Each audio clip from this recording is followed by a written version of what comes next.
Here we go at 1 o'clock. Thanks so much for joining us for Fox 5 News Live. I'm Tyler Finger. Remember, this is an interactive news conversation. So if you're watching us on Facebook, Instagram, YouTube, or TikTok, you can join us in the comments. If you have something you want us to talk about, just put it in there and we'll try to get to it as we continue on over the course of the next hour. I want to get to some breaking news we're following right now. Just within the last little bit, Atlanta police have arrested a teen accused of killing a person and wounding 3 others at an apartment complex in downtown Atlanta. You're looking at video from the scene yesterday. We know 19-year-old Niam Smith faces charges of murder, 2 counts of aggravated assault, and 3 counts of armed robbery following the violence at the flats on Maple Street Apartments. Smith remains booked into the Fulton County Jail. Officers responded to the scene around 3 p.m. yesterday near Mercedes-Benz Stadium. You can see the crime scene tape up there, an officer as well. Our Jamison Moyer is working on this story. She'll join us in just about 30 minutes with the latest on this case. We're also following more breaking news right now as well out of Sandy Springs. I want to bring in our Tanya Mendoza, our assignment manager, to check on that and the other stories that we are working on right now. Tanya, what can you tell us about the scene in Sandy Springs? Hey, Tyler. Right now we have the helicopter over 6700 Powers Ferry Road, which actually, if you put that into Google or a MapQuest, it's going to pop up near Rays on the River. But we believe police are searching not only the parking lot near Rays, the wooded area there, but also the apartment complex next door.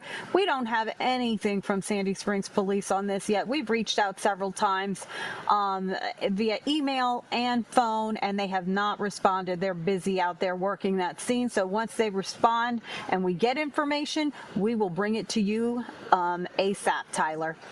Okay, so yeah, we can obviously see a big law enforcement presence out there right now, and we're working to get more details.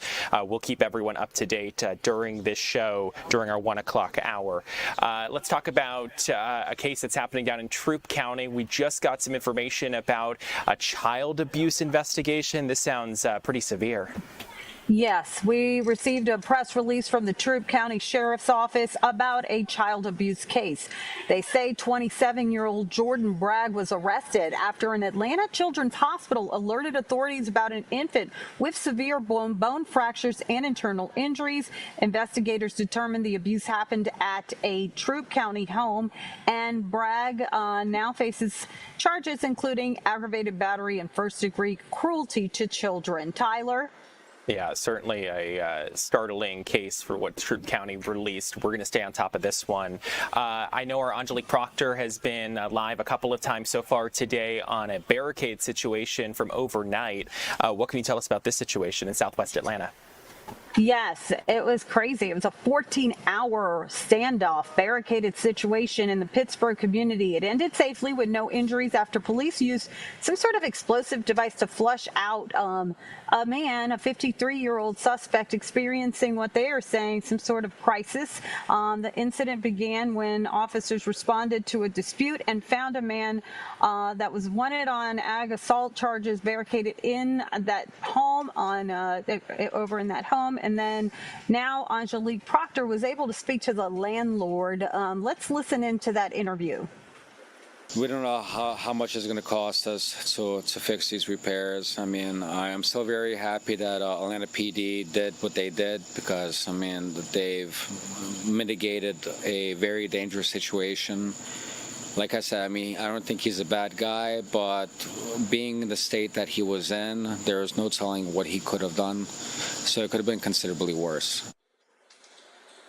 Yes, Tyler. So that scene has now cleared up. Proctor is trying to get more information from police, all the details, and we will update that story throughout the day as well. Yeah, we'll certainly keep our eye on that one.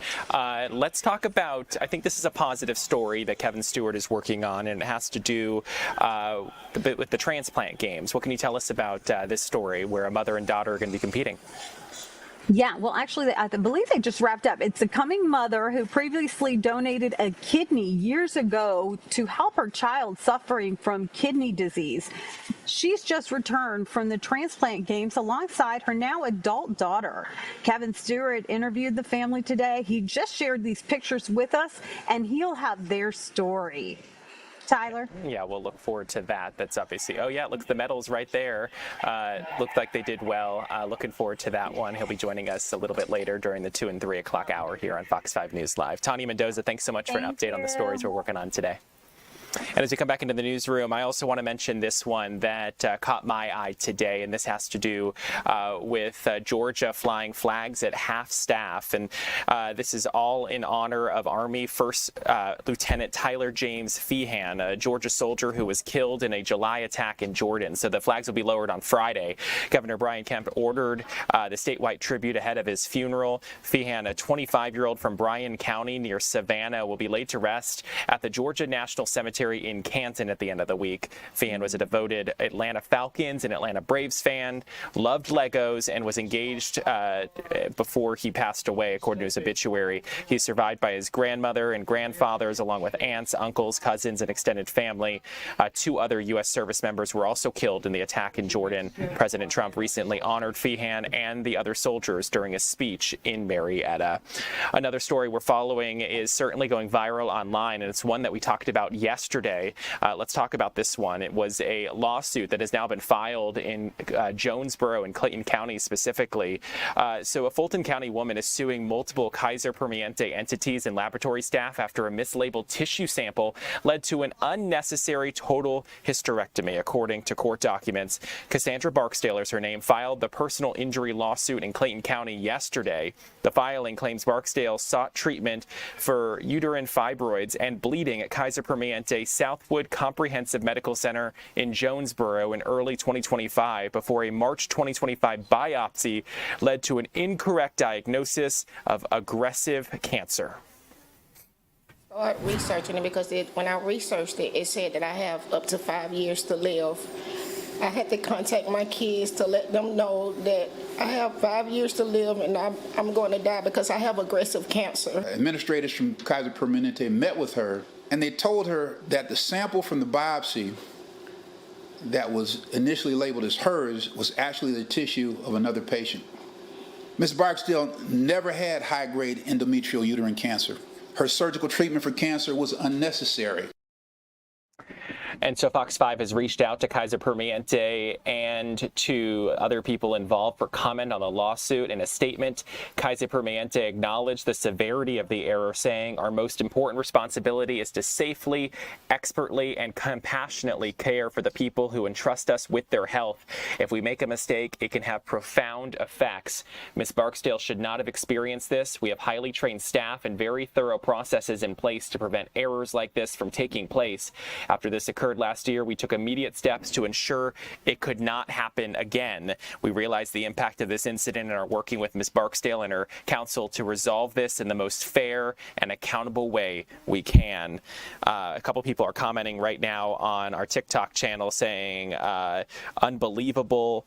Girl, this is crazy. Wow, I'm sick to my stomach. A lot of people commenting, obviously super concerning to hear that. And based off the statement we received from Kaiser Permanente, it does appear that they acknowledge that they made a mistake and they're trying to make it right. But at this point, you have to imagine for Ms. Barksdale, this is a concerning problem she now has to live with after having a hysterectomy.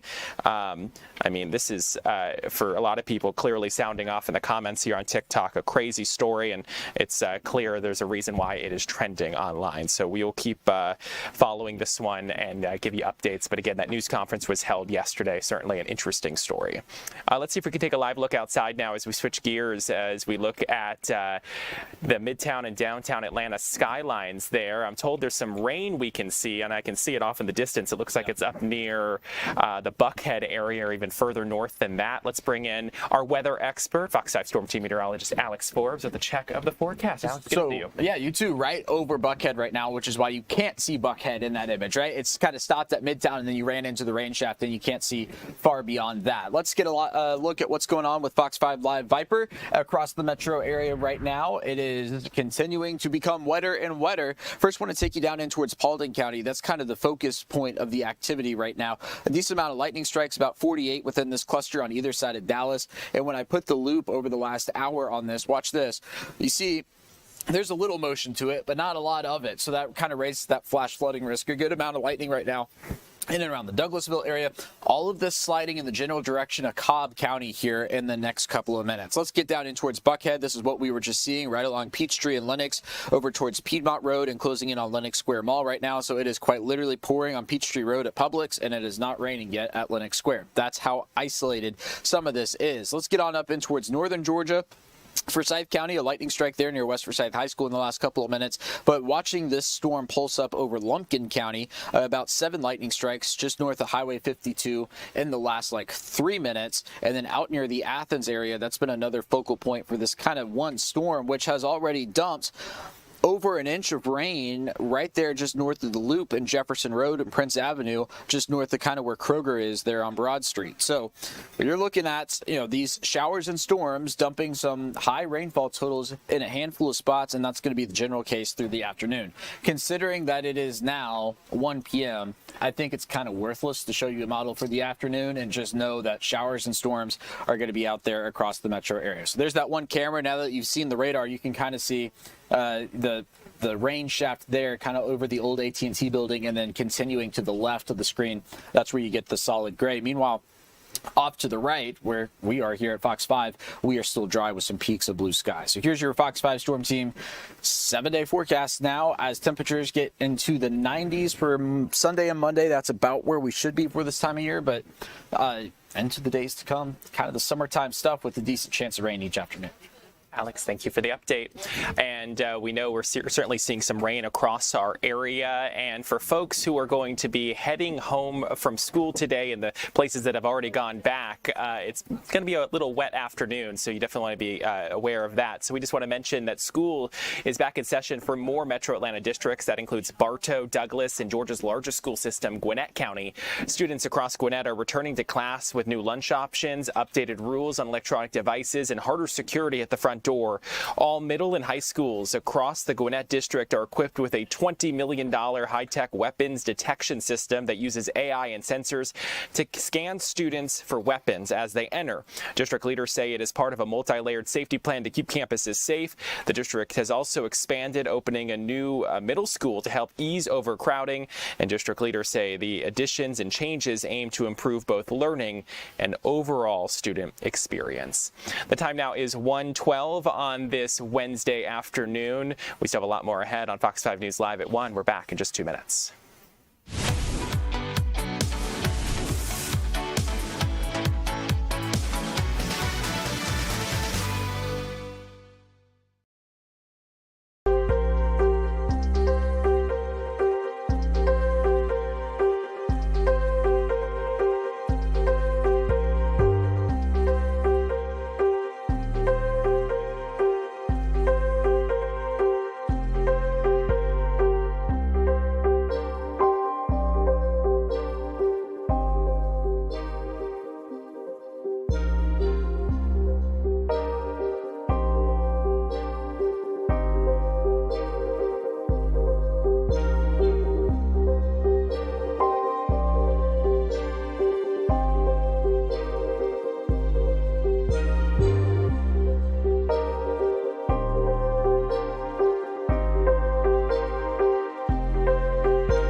And welcome back to Fox 5 News Live on this Wednesday afternoon. The time now is 1:15. Let's talk about a story that has certainly grabbed my attention, and it was a cyber attack that has disrupted parts of Clayton County's water system, and that is now under federal investigation. And the incident caused water pressure to drop in parts of Clayton County, but officials say service has been restored and the water is safe. So joining us now live is cybersecurity expert Robert Elworthy from Logically to explain what may have happened and how critical infrastructure can be so vulnerable.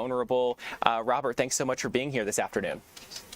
Thank you for having me today. So let's start here and talk about basically what do we know about what happened in this incident? I mean, obviously people hear cybersecurity incident and a cyber attack, but what does that really mean in terms of what happened? Well, from what we know currently is around July 27th, the Clayton County Water Authority was hit with a cyber attack, which temporarily reduced this water pressure. At that time, they sent out a precautionary boil water advisory as they were doing testing. So what happened there is as they were doing the actual testing, they're looking to see if this water is now safe for consumption. And at the same time, they did disclose that there is no evidence that any of the customers' billing information or payment data was compromised. So in this case, why would hackers target a local water authority, and what does that accomplish in terms of a cyber attack if they ended up not getting anything like customer data, which I assume would be probably a big thing to be able to get? You're correct, and I think that also kind of points to maybe what the, like you said, what the method, or excuse me, what the reasoning they were doing it. So I'd say there's really kind of three things that would play into here. Number one, it's an essential, resource. It's an infrastructure that once it's disrupted, it's going to cause immediate public impact. So it's, that's the pain that they normally like to bring to a particular situation like this. This one feels like it's geopolitical. So active regional conflict, which creates, motive for infrastructure attacks. So this was likely part of some attacks from Iran. So we've seen recently that there's some states, so example, multiple states, not just limited to Georgia, but Minnesota, Wisconsin, Michigan, and other states have had some similar attacks. But also one of the things that will normally lead to this type of event is when the infrastructure itself. So water treatment plants, things like that, they are normally a little bit more legacy or behind because they're built. Some of these were built around when cybersecurity was not even a particular interest. So officials say that service has been restored. Does that mean that this cyber attack and the threat that happened has been fully contained? Yes. So when they've been inside of a incident, whenever you have this happen, one of the first things you do is you want to contain it. So that's the number one thing to do. Then you assess what goes on. It's called incident response. So in this particular case, it was mentioned that what the threat actors or hackers did is they came in through a publicly facing device, this programmable logic controller, or a PLC. They went in and changed the IPs. They also changed some of the configurations, which is what caused this disruption. It took the humans that were watching this on their monitors a little bit of confusion, but once they found that, they were able to get it back up and running. They did that in a matter of, few hours. That is a good sign. That's a good sign that they had their incident response plans and they were able to get to this particular disruption. But before they would let this go back into production, they would definitely make sure this is contained and it was been buttoned up for now. Well, so you mentioned Iran. Do we know for sure if our specific water system here in Clayton County was targeted by Iran? Because we know, and I have read some articles about other water systems and utilities across the country, that Iran is suspected to be involved in those. I don't know that we could say 100% at this point because it's still under investigation, but due to some of the advisories that were sent out, that was noted that Iran was one of the countries that was leveraging this type of an attack. Also in the advisory by CISA on July 22nd, it did name Iran as one of the culprits, and also mentioned the same type of attack that was seen here in Clayton County. And so for a lot of people probably watching, because I know I'm thinking this, I mean, could we see more attacks similar to what happened in Clayton County affecting other utilities in our area or even other government entities in our area? Is that a possibility? Oh, yes. I do believe that's a possibility because PLCs are used in multiple things. This could be your stoplights and different other aspects inside of your utilities infrastructure. And currently, like I said, I pointed earlier to the geopolitical aspect of this. This is disruption. This is something where they're not going to stop. This is normally nation state or something that is government backed type of attacks. This does not sound or have the indicators that this is like monetarily done. Robert Elworthy, thanks so much for joining us. You're from Logically, talking about this cybersecurity incident that happened at the Clayton County Water Authority. I appreciate your expertise and kind of breaking it down for us. I do appreciate it. Thank you. And as we come back into the newsroom, I want to take you to another story that is certainly grabbing a lot of attention right now, and that is the trial of Lindsay Clancy. So for the first time, we're hearing from the mom accused of killing her kids in a triple murder trial in Massachusetts. In week 2 of testimony, arguments are shifting to Lindsay Clancy's physical and mental health around the time of the murders. And as her defense claims, she is not criminally responsible for the deaths because she was experiencing what is, I guess, known as postpartum psychosis when it happened. And Fox's Kaylee Schuyler joins us live from Plymouth, Massachusetts. You're following the trial, Kaylee. What is going on in court right now?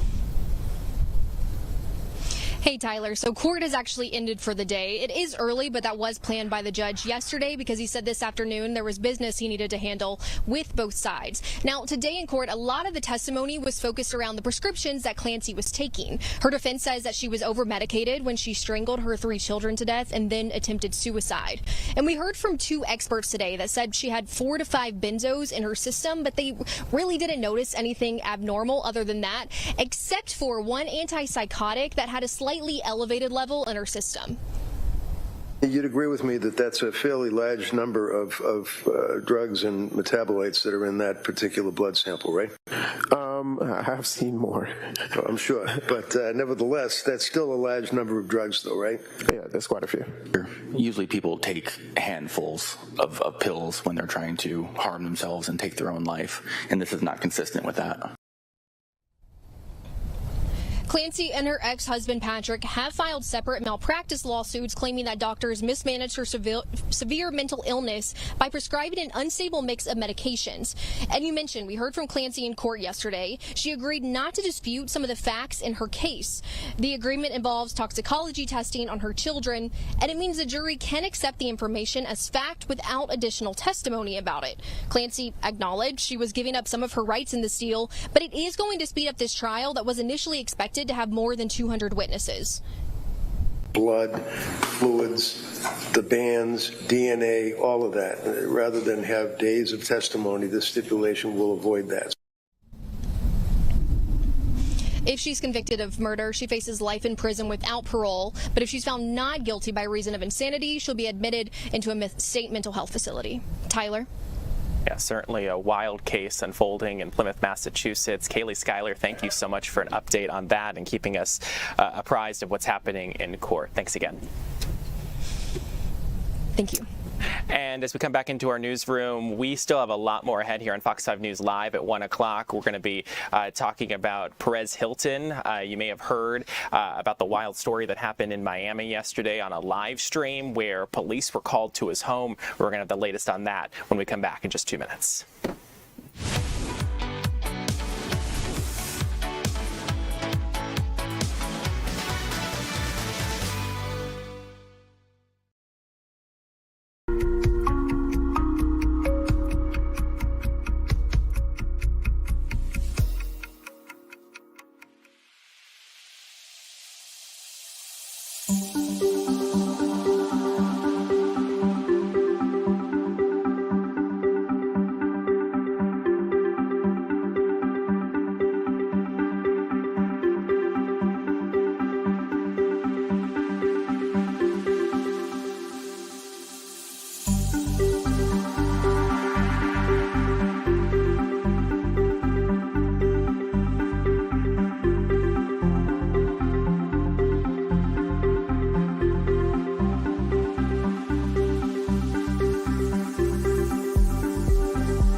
And welcome back to Fox 5 News Live on this Wednesday afternoon. The time now is 1:26. I'm Tyler Fingert. I'll be joining you for the next about 35 or so minutes as we continue on talking about stories that are trending across the country. Remember, this is an interactive news conversation, so we are monitoring our TikTok, Instagram, YouTube, and Instagram feeds. So if you have any comments or questions, drop them in the comment section, and we'll try to get to it here during this hour.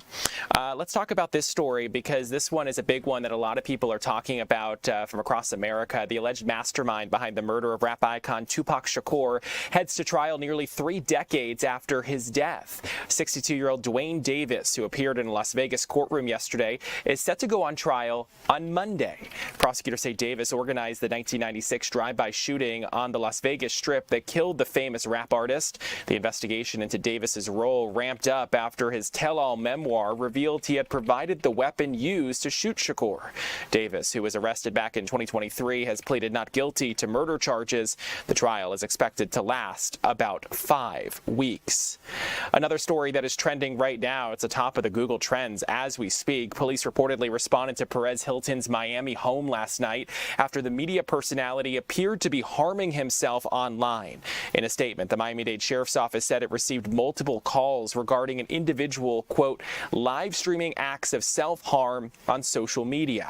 Authorities say deputies quickly located the individual's residence, where they say they spoke with family members on scene who confirmed he was alone inside of the home. The sheriff's office says the individual has been, quote, safely recovered and transported by Miami-Dade Fire Rescue to a local hospital where they are receiving medical attention. The Miami-Dade Sheriff's Office Crisis Response Unit and licensed medical health professionals were also on scene providing support and resources to the family, according to officials. Hilton, so far, has not yet commented on the alleged incident, but a lot of people are certainly talking about what happened online as we speak. And I want to tell you about another story that is certainly a wild one. When I saw the video, I said I have to bring it to everyone watching right now. Police rescued a toddler strapped inside a car seat inside a home filled with smoke. And get this, the toddler's mother, they say, was passed out on the floor drunk. Take a look. Hey, Glendo, please! Glendo, please! Let's get this kid out. Go search the rooms. Here. You can grab her. Let's drag her out. Hey, ma'am. Glendo, please. Let's get her out. Go search the rooms. I have not. Okay.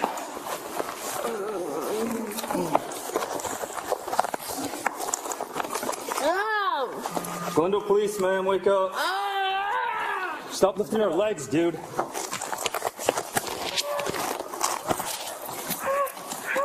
Grab one arm. Just gonna drag her out. Can you walk? So this is body camera video coming from a police department near the Phoenix area. So what we know, this happened back on August the 1st, so just a few days ago. Police rescued the 2-year-old girl strapped in a car seat and barely conscious in the living room as smoke from a burned pizza in the microwave filled up the home. Officers say the child's mother was passed out drunk on the floor near a couch. Paramedics took the toddler and her mother to the hospital. Officers then went back to the house to check the other rooms, and police say the mother's 7-year-old son, who was at home at the time, called his father for help, who is separated from the mother but shares custody. They ended up calling police, and then this is what happened. Just a wild story out of the Phoenix area where a mother was apparently passed out drunk as there was some sort of burning smoke inside of the home. A toddler apparently barely conscious as the police officers rushed in to try to help this family. Certainly a wild story there. We're also following more trending stories that are happening right now on our website, fox5atlanta.com, and our Fox Local app. Jamison Moyer joins us now with the very latest. And Jamison, I know the first story you're going to talk about, it has to do with the breaking news we talked about at the top of the hour, an arrest in a deadly shooting in downtown Atlanta yesterday. That's right, Tyler. A 19-year-old is now facing murder, assault, and armed robbery charges Wednesday after a deadly shooting in downtown Atlanta. Like you said, police say Naeem Smith was arrested following Tuesday's afternoon violence at the Flats on Maple Street Apartments, which are just steps away from Mercedes-Benz Stadium. One person was killed and 3 other men, ages 19, 36, and 37, were wounded in the violence. All 3 are listed as stable at Grady Memorial Hospital. hospital. Investigators believe the attack was targeted and used flock license plate cameras to track down a vehicle tied to the incident. The Atlanta Police Gang Unit is looking into potential gang ties, though authorities say there is no ongoing threat to the public. The name of the victim who died has not yet been released. We have reached out to the medical examiner's office for that identification information, but have not received word back yet.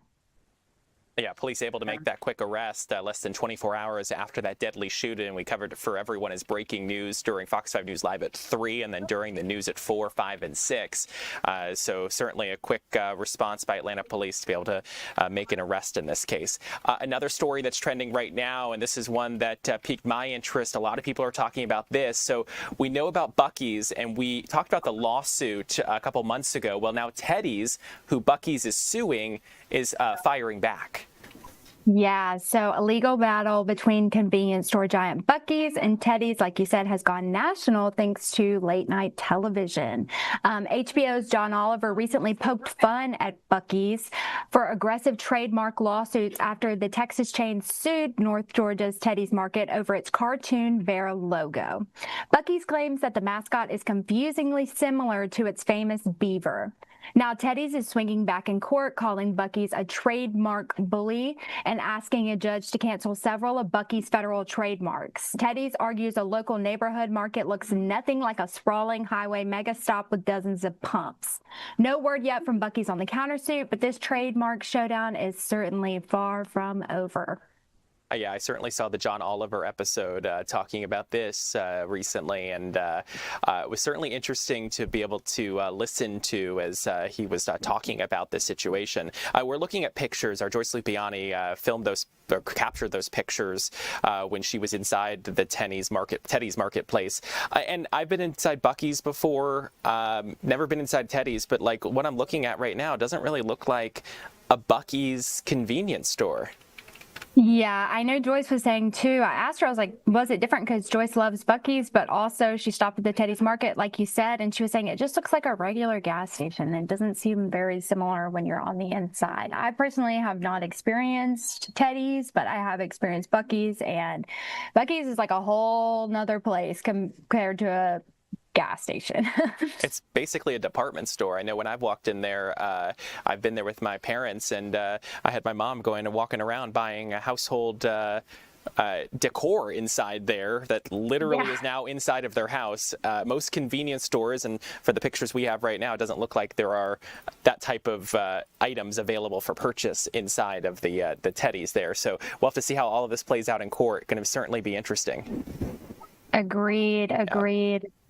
So let's talk about this last story you have, and this was, I believe, Kevin Stewart's story yesterday, and it's understandably touching a nerve for a lot of folks. It has to do with an HOA, but I'll let you take it away and tell us about it. Yeah, I know a lot of people are affected by HOA, and frustrated homeowners in Douglas County are now taking their HOA to court, claiming severe mold damage and mismanaged community funds. More than a dozen residents at the Tributary at New Manchester Townhomes filed the lawsuit, saying they pay $250 a month for exterior upkeep, yet leaks and mold are ruining their homes inside. One 76-year-old resident says water intrusion made her sick and left her unable to sell her home, while the plaintiff's attorney accuses the HOA of using inflated contracts for botched repairs. The lawsuit demands property fixes, lower fees, and a full financial audit. In a statement, the HOA says it understands residents' frustration, but noted it is participating in the legal process in good faith and declined further comment due to the ongoing litigation. Yeah, so I've been in news for almost a decade at this point. It's the HOAs that always get residents fired up. People love to hate on HOAs, especially when the costs are so high for the fees, especially when they start raising the fees and make it even higher. So the fact that these residents are banding together, filing a lawsuit with dealing with the frustration here, this is certainly a story I'll be interested in keeping up to date on, just because it could set precedent for residents in other areas. Yeah, it seems like the homeowners are really fighting back and that they're dealing with some serious problems, and they are not going to go away quietly about it. So Well, it'd be interesting to see what develops. Yeah, certainly. Jamison Moyer, one of our digital content creators here at Fox 5 Atlanta. I do appreciate your time. Thanks so much for showing us the stories that are trending right now at fox5atlanta.com and Fox Local. I do appreciate it. Thank you, Tyler. And as we come back into the newsroom, I want to talk about a story that is certainly a good one. Catholic Charities of Atlanta is bringing an interactive travel museum to Roswell, and it offers visitors an immersive look at the realities of poverty and the power of compassion. Ana Maria Guzman joins us now live with all the details, and it looks like you're inside. Hey Tyler, I made it inside for this hour, and we're often talking about poverty, but what's really special about this museum is that it puts a story, a face, a neighbor to each topic. So I'm gonna go ahead and flip my camera to show you guys this awesome traveling museum. So this is the entrance. It tells you a little bit about the work of Catholic Charities. They're the one who are hosting this interactive museum. But here it's just such a cool part because you're able to step into the shoes of a neighbor who, for example, is struggling in poverty, just whether that be there's a senior in poverty or a single mom that is raising kids and has to make daily decisions. So you're actually able to make those decisions depending on who you choose. And these are real people, so these are real stories. No one here is made up, which is really special. But I'm going to talk to you here with Allison. So Allison is part of Catholic Charities of Atlanta. So Allison, just the first question, how special is it for the visitors here to hear the stories, to see it, and know that this can be a neighbor? Thanks, Maria. This is an incredibly beautiful experience. It's thought-provoking, it's immersive, and really a reminder that poverty isn't just this big concept we talk about or hear about in the news. We talk a lot about affordability, but these are our neighbors. It's each other, and it's really an opportunity to put yourself in their shoes. Say, what hard decisions would I have to make if I'm low on income? How can I get help when I'm in that situation? And it's really a highlight of these issues, but how we can support each other, how we can support our neighbors and uplift them to overcome poverty and to stabilize.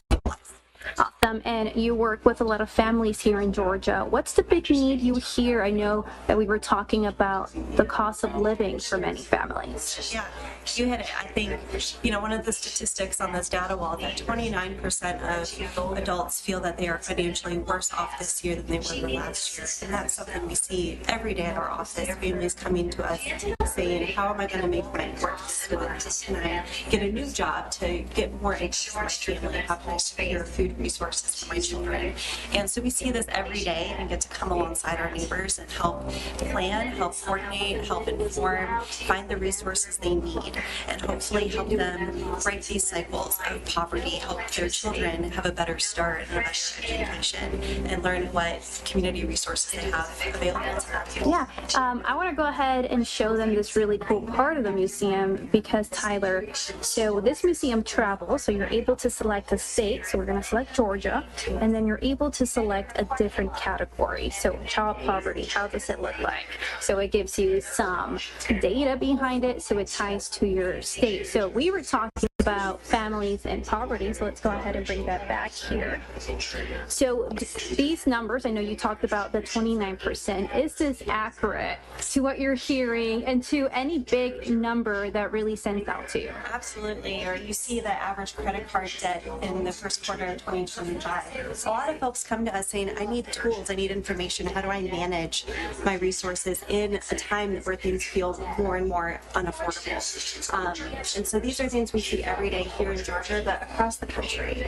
And I think this exhibit does a great job highlighting how we all fit into this great issue, and that we do have an epidemic of poverty in America. What's really special is obviously it highlights the issue, but it also calls to action of people.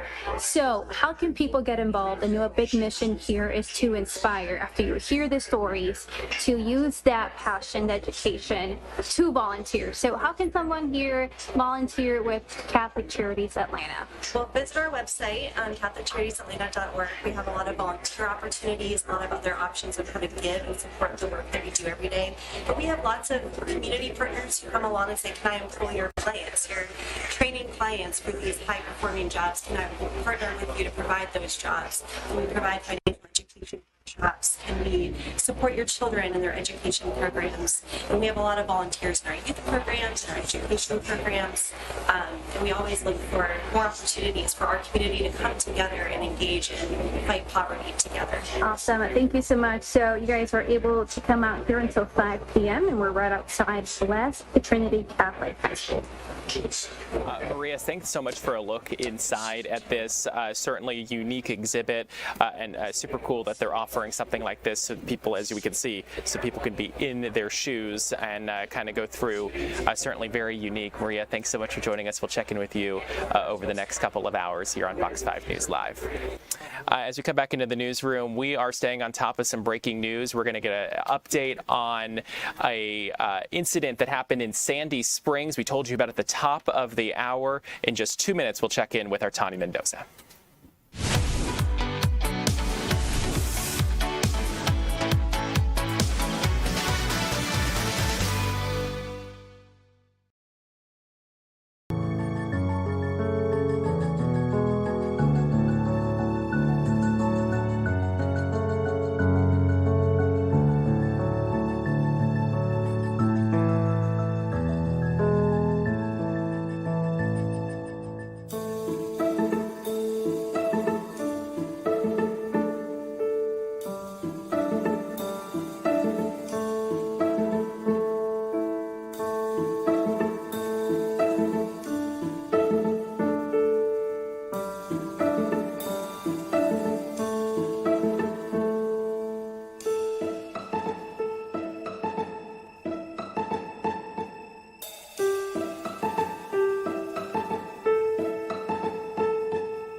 And welcome back to Fox 5 News Live on this Wednesday afternoon. The time now is 1:44. I'm Tyler Fingert.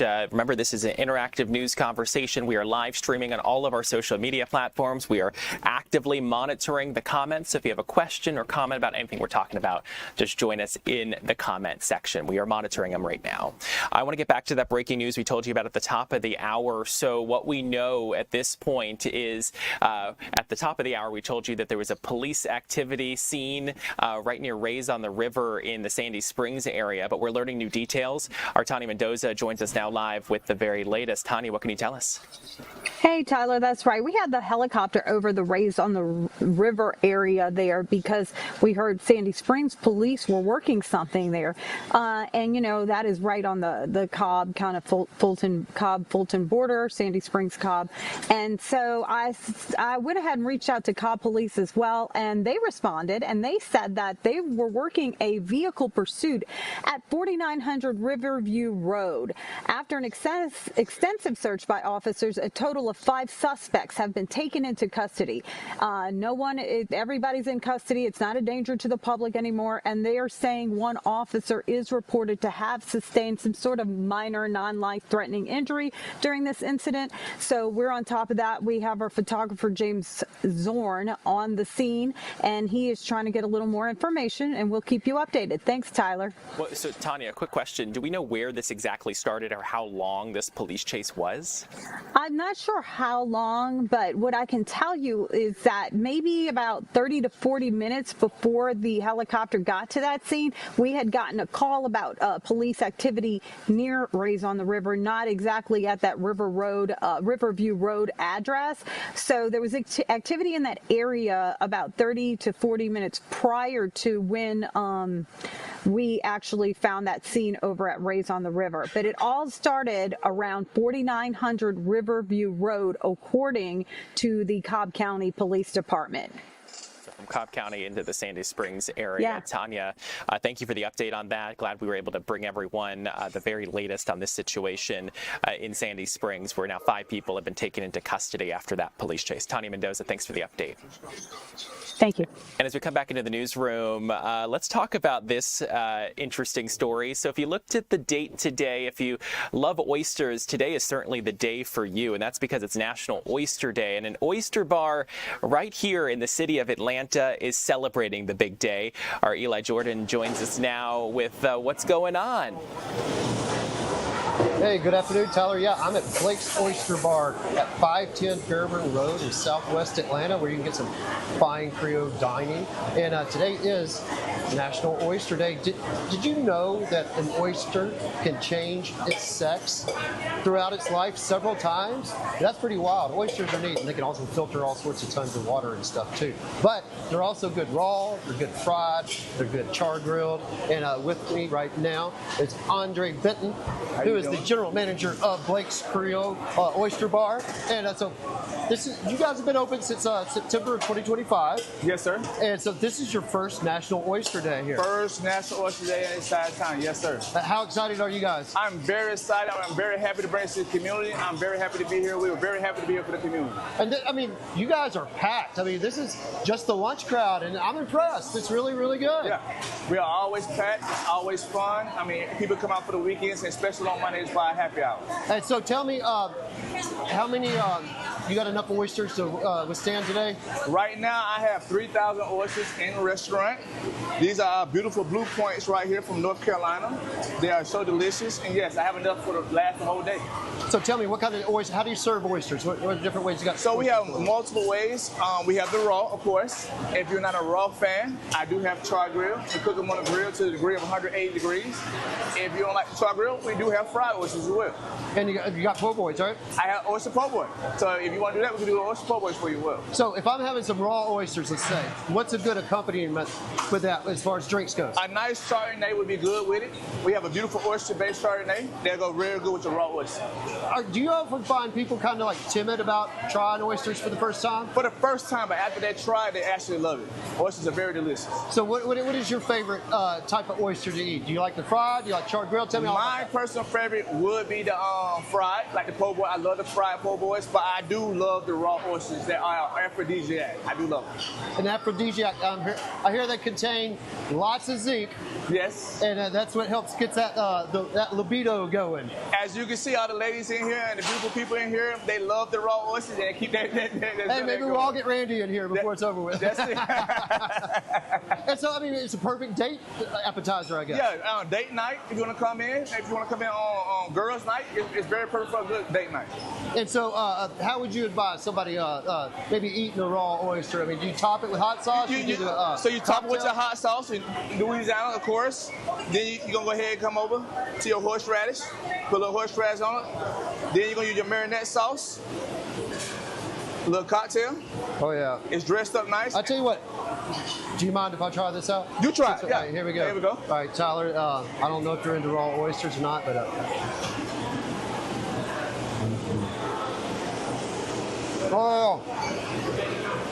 I like it. And I'm having to talk with a mouthful of oysters on camera. Well, we also have our delicious beignet. So we do have a New Orleans style beignets in the building. A little caramel on top, a lot of powder, and you're ready to go. How many oysters would you say is good for a serving? For one person? One person, 12. 12 will put you right where you need to be at. It's a nice dozen.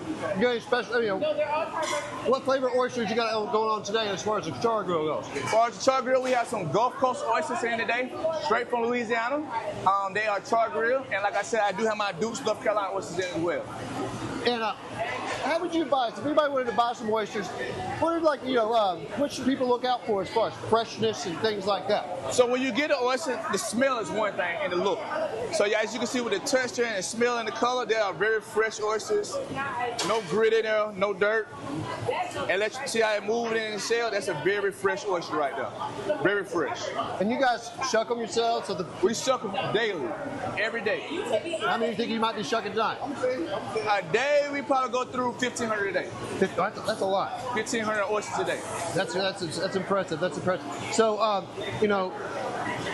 if someone, how different is a fried oyster compared to a raw oyster compared to a char-grilled oyster? Just the taste buds. So my fried oysters, I would shuck them myself. After I shuck them, I batter them up real good for you. I batter them up and then I serve them.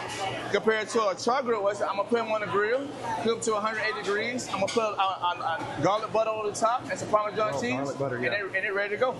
Oh, it's tasty.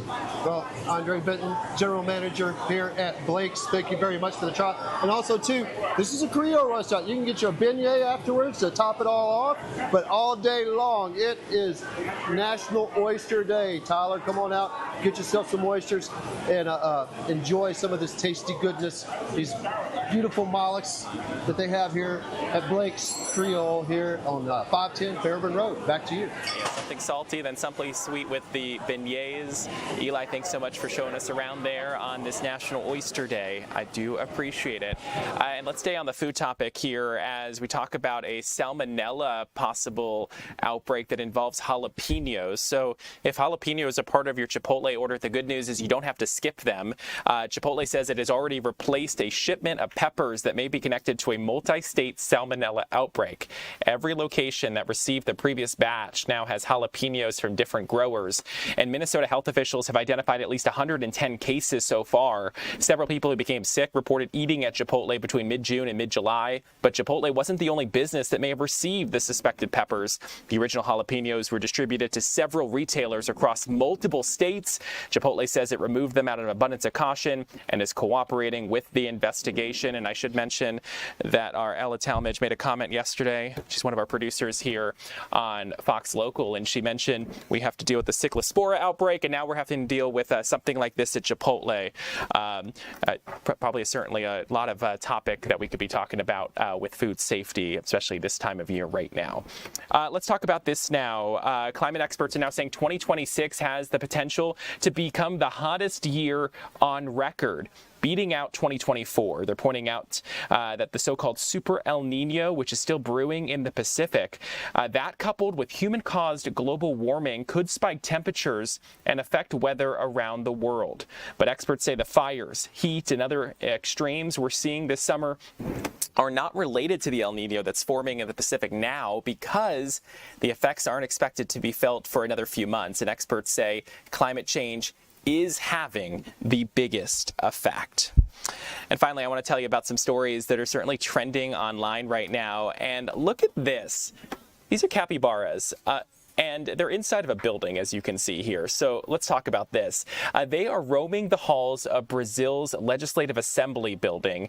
The semi-aquatic animals that have taken social media and the world by storm took a quick waltz through the building there in Brazil. And video shows the animals, which are the world's largest rodents, slowly meandering through the halls there, as you can see. The civil servant who filmed the video is heard gently coaxing the capybaras toward the building exit.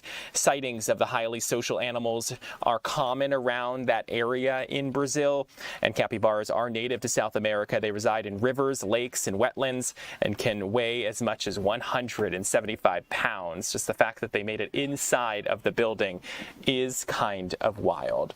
And finally, before we go, I want to talk about this story here. This one is certainly trending right now in our area, and that's because Georgia singles, listen up. Netflix may have your next date lined up here.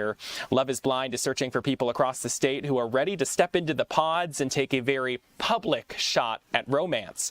It's a return to where the series began. The first season was filmed right here in Atlanta and ended with 6 engagements. 2 of those matches have actually stood the test of time. The show's 10th season, filmed in Ohio, aired earlier this year. So if the amps aren't working out and you're willing to fall in love without seeing the other person, applications are now open. We're going to put the details for it on our website, fox5atlanta.com. fox5news.com and our Fox Local app. We should mention, just be prepared. You may find a spouse, but the internet will definitely find an opinion for you. You can see all the details right now on your screen, but again, head to our website, fox5atlanta.com. Well, the time now is 1:56. I'm Tyler Fingert. I appreciate you joining me for the last hour as we talked about some of the stories that are trending right now in our area. But coming up at the top of the hour, Ariel Onstadt will be joining you with the latest headlines along with the weather, and that will happen for Fox 5 News Live at 2. We're back at the top of the hour.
Welcome in, everyone. I'm Ariel Onstadt. Thanks so much for being here on your Wednesday afternoon. We've got a lot of news to get to, as we always do, and I want to start off with a situation that unfolded this morning. A man was barricaded here in Atlanta, and now that barricaded situation has ended, but our Angelique Proctor joins us live from outside the Fulton County Jail. Angelique, what are you learning about the situation? Well, good afternoon to you, Ariel, and to all of our viewers out there. We do have an update. I just got off the phone with Atlanta Police, and I have learned that The suspect in this case is actually over at Grady Hospital, where he is being evaluated. Police believe that he was having some type of mental health crisis during all of this overnight standoff that we've been covering here for hours. But ultimately, he should come here to the Fulton County Jail. Right now, they're telling me they still don't have a name on him or charges. So let's take a look. We've talked to the landlord late this morning, who is actually praising Atlanta police, saying that they handled this case very well, that this was a very volatile situation that could have really had some dire consequences, but ended with no one being injured. Now, Atlanta police have not given us that name, but everybody is just very pleased that no one was injured here. This was clearly, though, an upsetting and extended event for those people on Sim Street who live in that Pittsburgh community, and the people who live in the house that where the explosion took place. Now, the landlord tells us that the problems began about 8 o'clock last night when this 53-year-old suspect started getting into it with some of his roommates, and apparently pulled out a gun, and the standoff began. But fortunately, all of those roommates were able to get out of the house one by one, including the landlord himself. He says that this has been just a nightmare for him, just excruciating ordeal. When I talked with him this afternoon, he said that everyone did get out of that house, which he was very pleased about. He also talked about how Atlanta police ignited an explosive to actually get into the suspect's room at the house. And he said that explosive did a whole lot of damage, but at least everything worked out where no one was injured. Let's take a listen. Ripple effects throughout a lot of the drywall. So, I mean, like even places that shouldn't be damaged are damaged. So we don't know how much it's going to cost us to fix these repairs. I mean, I am still very happy that Atlanta PD did what they did, because, I mean, they've mitigated a very dangerous situation. Like I said, I mean, I don't think he's a bad guy, but being in the state that he was in, there's no telling what he could have done. So it could have been considerably worse. And can't blame them. Of course, we're unhappy about the damages, but at least everyone else is safe. Everyone's okay. He's well. He's not hurt. They didn't kill him. Nothing of that nature. So just trying to fix things as we go, and just trying to see where it goes from here. And Atlanta police are still calling this a fluid situation, saying they do not have the suspect's name yet, but just that he is 53 years old and over at Grady Hospital. So we will continue to monitor this situation and let you know what happens, give you that name as soon as we get it. Ariel? No doubt police still working through those details. Maybe they can speak with that landlord to get his name and some more identifying details. I'm sure detectives are working on that. But Angelique, thanks for letting us know where things stand. Incredibly difficult situation for people living in the area. But like you mentioned, glad that no one is hurt and this situation did resolve. So Angelique, thank you. As we continue here at 2 o'clock, let's talk about an arrest that's been made in a deadly shooting. This happened at an apartment complex, and ultimately Atlanta police have arrested a teenager accused of killing a person and hurting 3 others at an apartment complex in downtown Atlanta. 19-year-old Naeem Smith faces charges of murder, 2 counts of aggravated assault, and 3 counts of armed robbery after the violence at the flats on Maple Street Apartments. Smith is booked into the Fulton County Jail, where he is at this time. Officers responded to this scene around 3 o'clock yesterday, and this is near Mercedes-Benz Stadium. We'll keep you updated as the investigation progresses. Now let's take you a little more north to Buckhead. That is where ultimately a man has been hospitalized after a shooting at a Buckhead apartment complex. And you can see from this image that we were able to capture, this is Sky House here in Buckhead. A man is recovering after being shot in the leg. This happened after a dispute early this morning.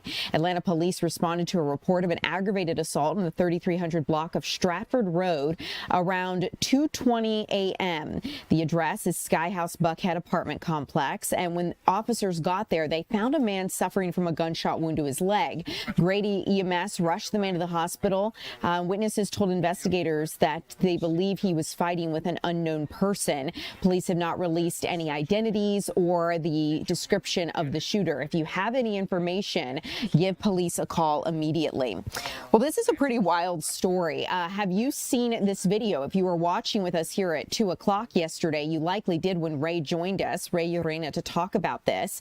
A traffic stop in downtown Cumming escalated into a manhunt after a driver ran from a moving vehicle.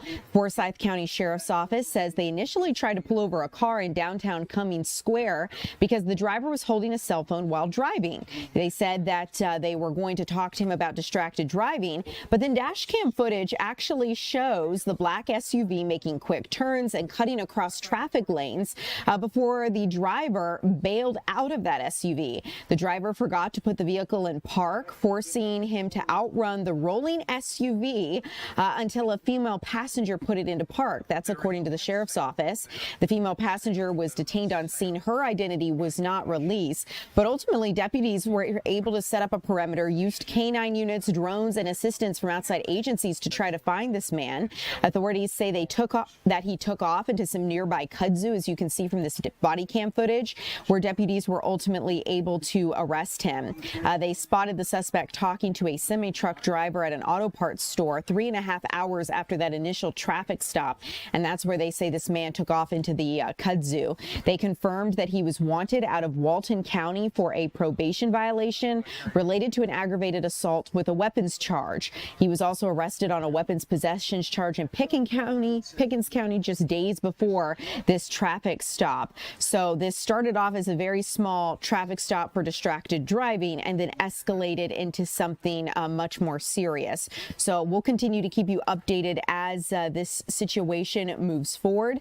And if you would like to read more about this story, you can on Fox Local or fox5atlanta.com. A man has also been arrested in a death on Ponce de Leon Avenue, and now he is facing murder charges. Police, alongside FBI agents, arrested Lonnie Carswell Jr., the man you see here on your screen, on McWilliams Road Southeast in connection to a murder that happened back in June.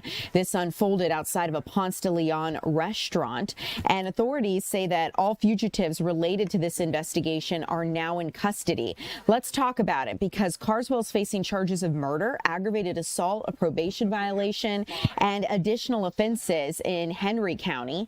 According to Fulton County Jail records, he has been booked into the Fulton County Jail.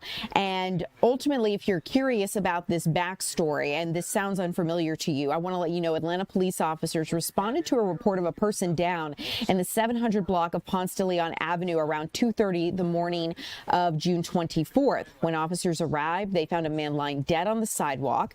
Police initially saw no signs of foul play, but detectives, after examining the evidence and reviewing things later, reclassified this death as a homicide. They issued a bolo for a man and a woman seen on surveillance video walking through nearby businesses at the time of the incident. You may remember when we brought that video to you showing that man and woman going inside some different businesses on Ponce, and now they have captured this man. They have not released any details. Police haven't released any details on a motive or what led up to the killing. Some questions I have for sure, but as we get those details, we'll let you know and keep you updated.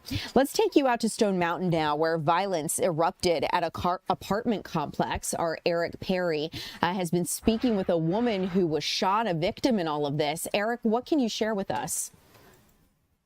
Yeah, she is lucky to be alive, a 19-year-old. It happened at the Park at 500 apartment complex in Stone Mountain, not incredibly far from where I'm live at DeKalb County Police Headquarters. We met somewhere else, though, as she is recovering. She's fresh out of the hospital. She was hit 5 different times by bullets there, and whoever was responsible for this still on the run, according to DeKalb County Police. Take a look. This is Samaria Ritchie. She was 19 years old. She says she was simply hanging out with friends friends. There was some sort of a fight that happened. Security at that apartment complex in which she had just moved in about 2 weeks before the shooting had kicked them off the property, or kicked her friends off the property, so she went back home. And then she said at some point later she walked outside to talk with one of her neighbors there, and she believes those friends, or friends I should say in quotation mark, came out and opened fire. Take a listen. We got into an altercation outside the neighborhood, and the security had put them out the neighborhood. So I went home, I went in the house. I stepped outside for a few seconds to talk to my friend, and next thing I know, they're shooting me out the window. The first 2 shots, I fell, and they just kept shooting me. Before I got shot, I took a picture of the car because I was like, is that them? And they were shooting me out the window, and the next thing I know, and I showed the officer the picture of the gun out the window.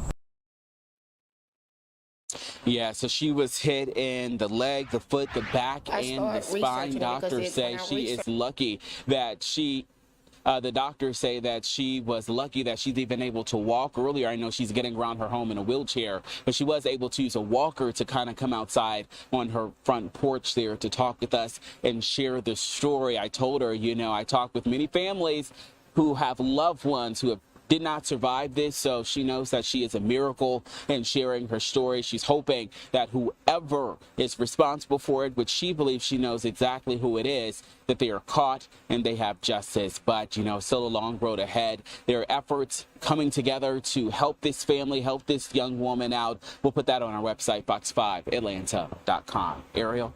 Eric, what a traumatizing thing to experience. I mean, she was so calm explaining what she went through to you, but I have to say it's really heartbreaking because I feel a little bit like we're just desensitized sometimes to this kind of violence. And ultimately, I mean, shot 5 times, like you said here when you first joined us, she is so lucky to be alive. Yeah, and I asked her if she has really processed what happened, and she says at this point she hasn't been able to fully grasp everything that has gone on. She just wakes up each and every day saying that she can't believe it. So I think, obviously her physical recovery is going to take a long time there, but the mental recovery is going to be with her for the rest of her life, really. Yeah, Eric, before I let you go, just one more time, police, have they released any identifying details, descriptions, anything that could help people track down who might be responsible? I understand they're probably still investigating at this time. Yeah, they said it's still active and open investigation, but they have not made any arrest or anything like that. So we have pictures provided by, the victim, but we're trying to make sure that those are still the same people of interest with police. So that's why we are not releasing those at this time. But as soon as we figure out anything that might be able to get whoever off the streets, we'll be sure to pass that along. But right now, they just don't have that information readily available. Okay, Eric, thanks so much for joining us, sharing what you know. We'll see you again later this evening. Eric Perry reporting live for us. Okay, guys, let's continue, because if you joined us live at 2 yesterday, we talked about this incredible story. A woman suing over an inaccurate cancer diagnosis. We now have the statement from Kaiser Permanente. So I'd like to go through this story with you again and talk through what we know and the questions that we still have. A Fulton County woman is suing multiple Kaiser Permanente entities and a laboratory staff after a mislabeled tissue sample led to an unnecessary and total hysterectomy. This is according to court documents.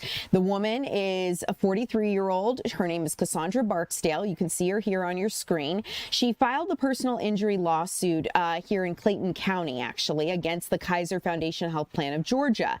The filing claims that she sought treatment for uterine fibroids and bleeding at Kaiser Permanente's Southwood Medical Center in Jonesboro in early 2025. A biopsy then led to an inaccurate diagnosis of aggressive endometrial uterine cancer. She later found out that she did not have cancer. She was referred to based on the lab findings, she was referred to a specialist at Northside Hospital and underwent a total hysterectomy. Surgeons removed her cervix, uterus, fallopian tubes, ovaries, and lymph nodes, and a post-surgical initial lab report showed no malignancy, and then staff informed her later that she had cancer and needed to await further instructions. Later on, Kaiser Permanente administrators admitted to Barksdale that DNA testing revealed that cancerous tissue belonged to someone else. So she had undergone a procedure she did not need to undergo, and that sample belonged to another patient who actually had the advanced aggressive cancer and had been living unaware of this diagnosis. The lawsuit is alleging chain of custody failures and negligence and demanding a jury trial for compensatory damages over $10,000, including legal fees. Now, I'd like to let you take a listen to what she had to say in a news conference, and then after that, we're going to talk through Kaiser Permanente's statement, what they're saying. And some of you have asked what happened to the other woman in all of this who had the aggressive cancer diagnosis. Do we know who she is? We're going to talk about it. Take a listen. Start researching it because when I researched it, it said that I have up to 5 years to live.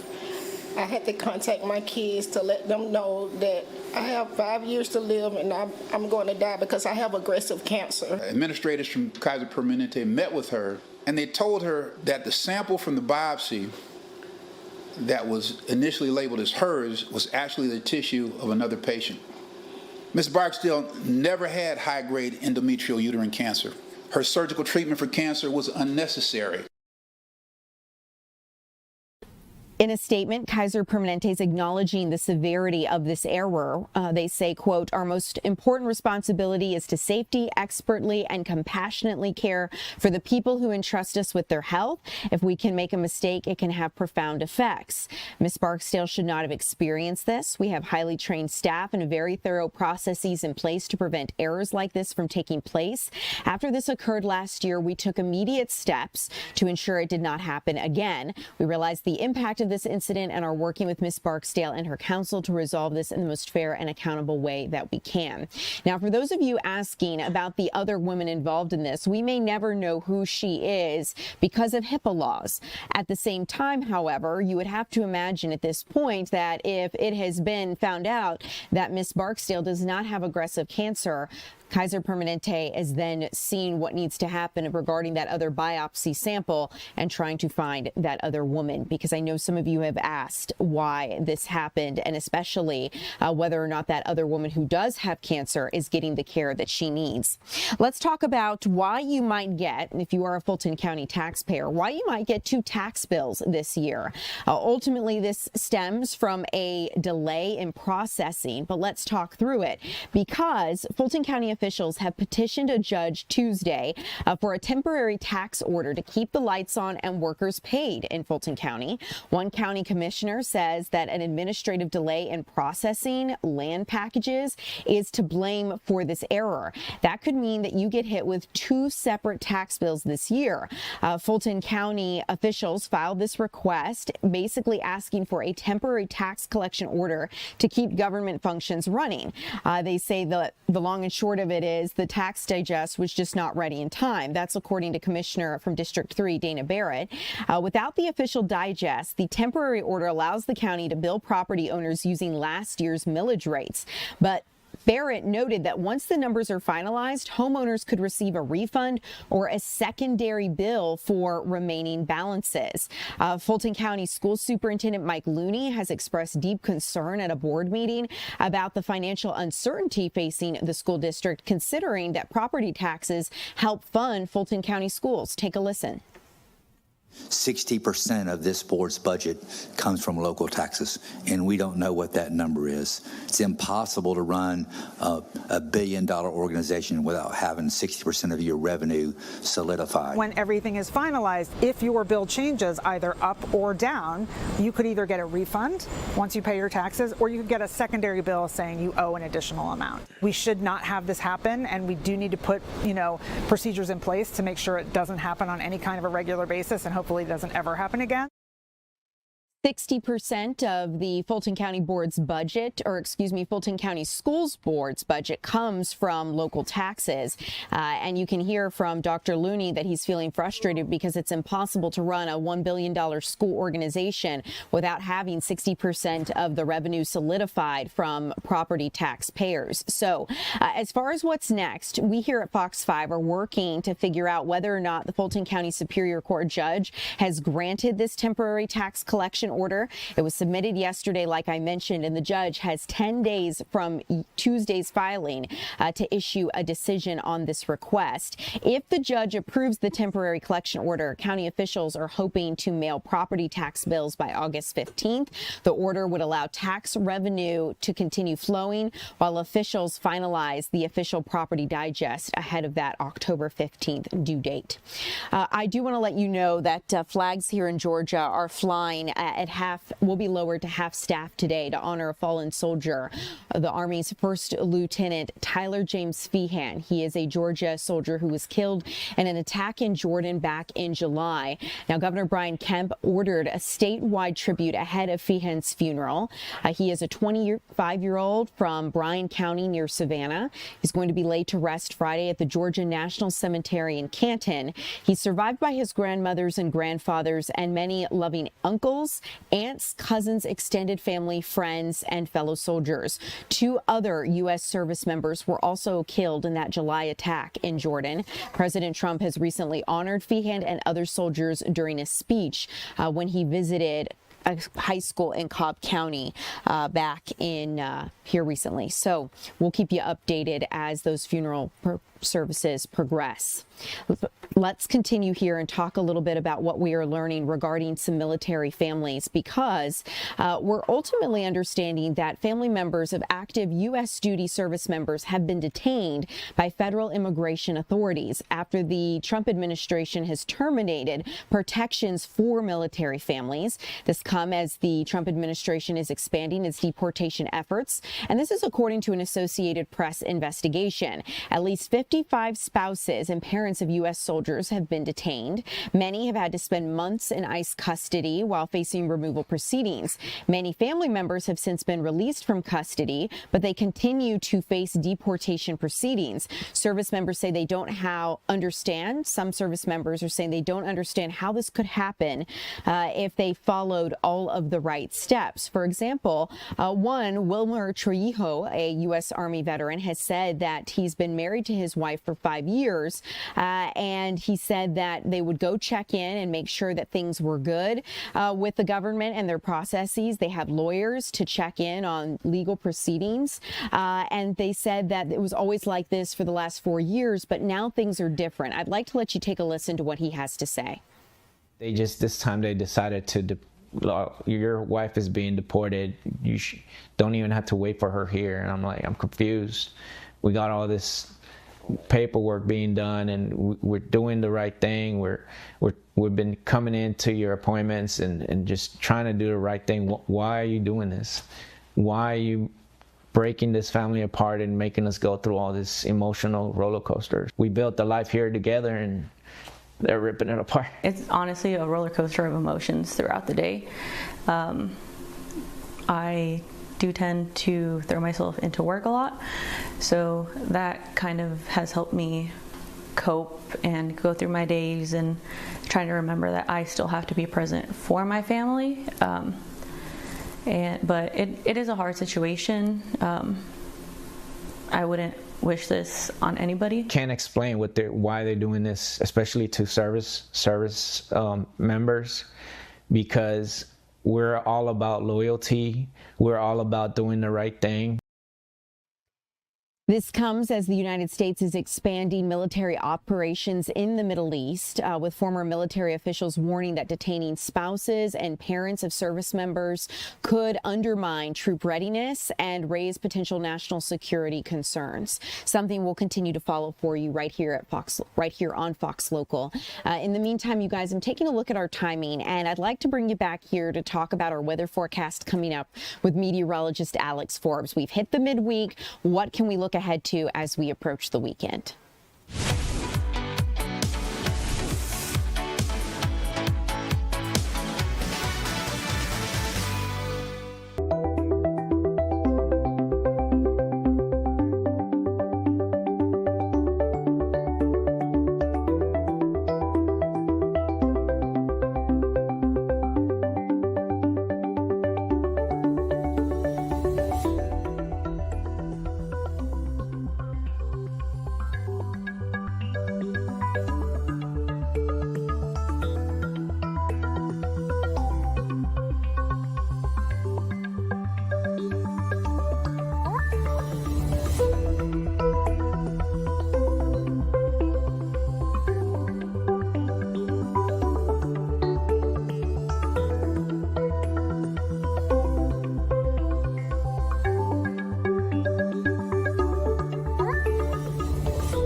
Welcome back in, everyone. I'm Ariel Onstad here with meteorologist Alex Forbes. Alex, we were just looking at Truist Park, and my goodness, it almost looks like snow, but obviously we know that's not the case. If it were snowing today, we'd have much bigger problems, and I promise you I would not be standing right here. No, you wouldn't. But seeing how big the drops are, I mean, you can see it on the camera. So no secret, some wet weather again today here in Metro Atlanta and North Georgia. I'm glad the message got to Truist Park to tarp the field because we do have a game there later this evening, although there'd probably be plenty of time between now and 7:15 to get that dried out if that were to be the case. But it is an active day across Fox 5 Live Viper, so let's take a look at what's going on here in Metro Atlanta, but then specifically our focal point's been in Northwest Georgia today. So here's what we've got, all right, and first take you down to where we were just looking live near the Cobb Cloverleaf and then towards Cobb County. Decent amount of lightning between Smyrna up to Cartersville and right over Allatoona Lake. That would not be a place I want to be right now, but this is your heads up. Let's track this to the northeast at about 20 miles an hour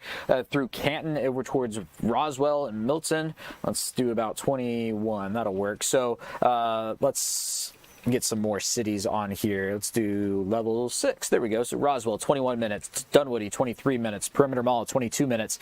That is going to make for a loud 30 to 45 minutes with a couple rumbles of thunder and a wet one as well. Of course, 228.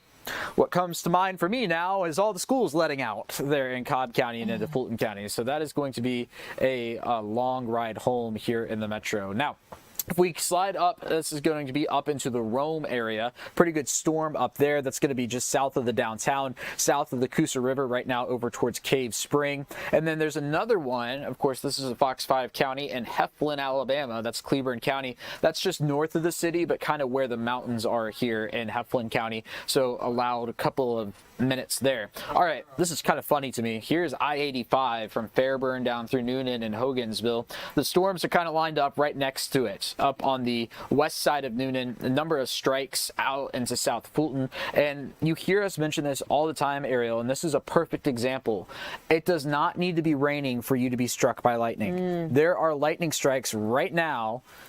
Let's see if I can get a road name in here just because I'm curious. On Hutchinson Ferry Road while it's not raining. Wow. So it's not a hypothetical. It is very much a real thing that happens. Now, I'm watching this in far northern Henry County. Of course, that is just due east of the airport. A lightning strike there on 155. That's likely one of our next storms coming up.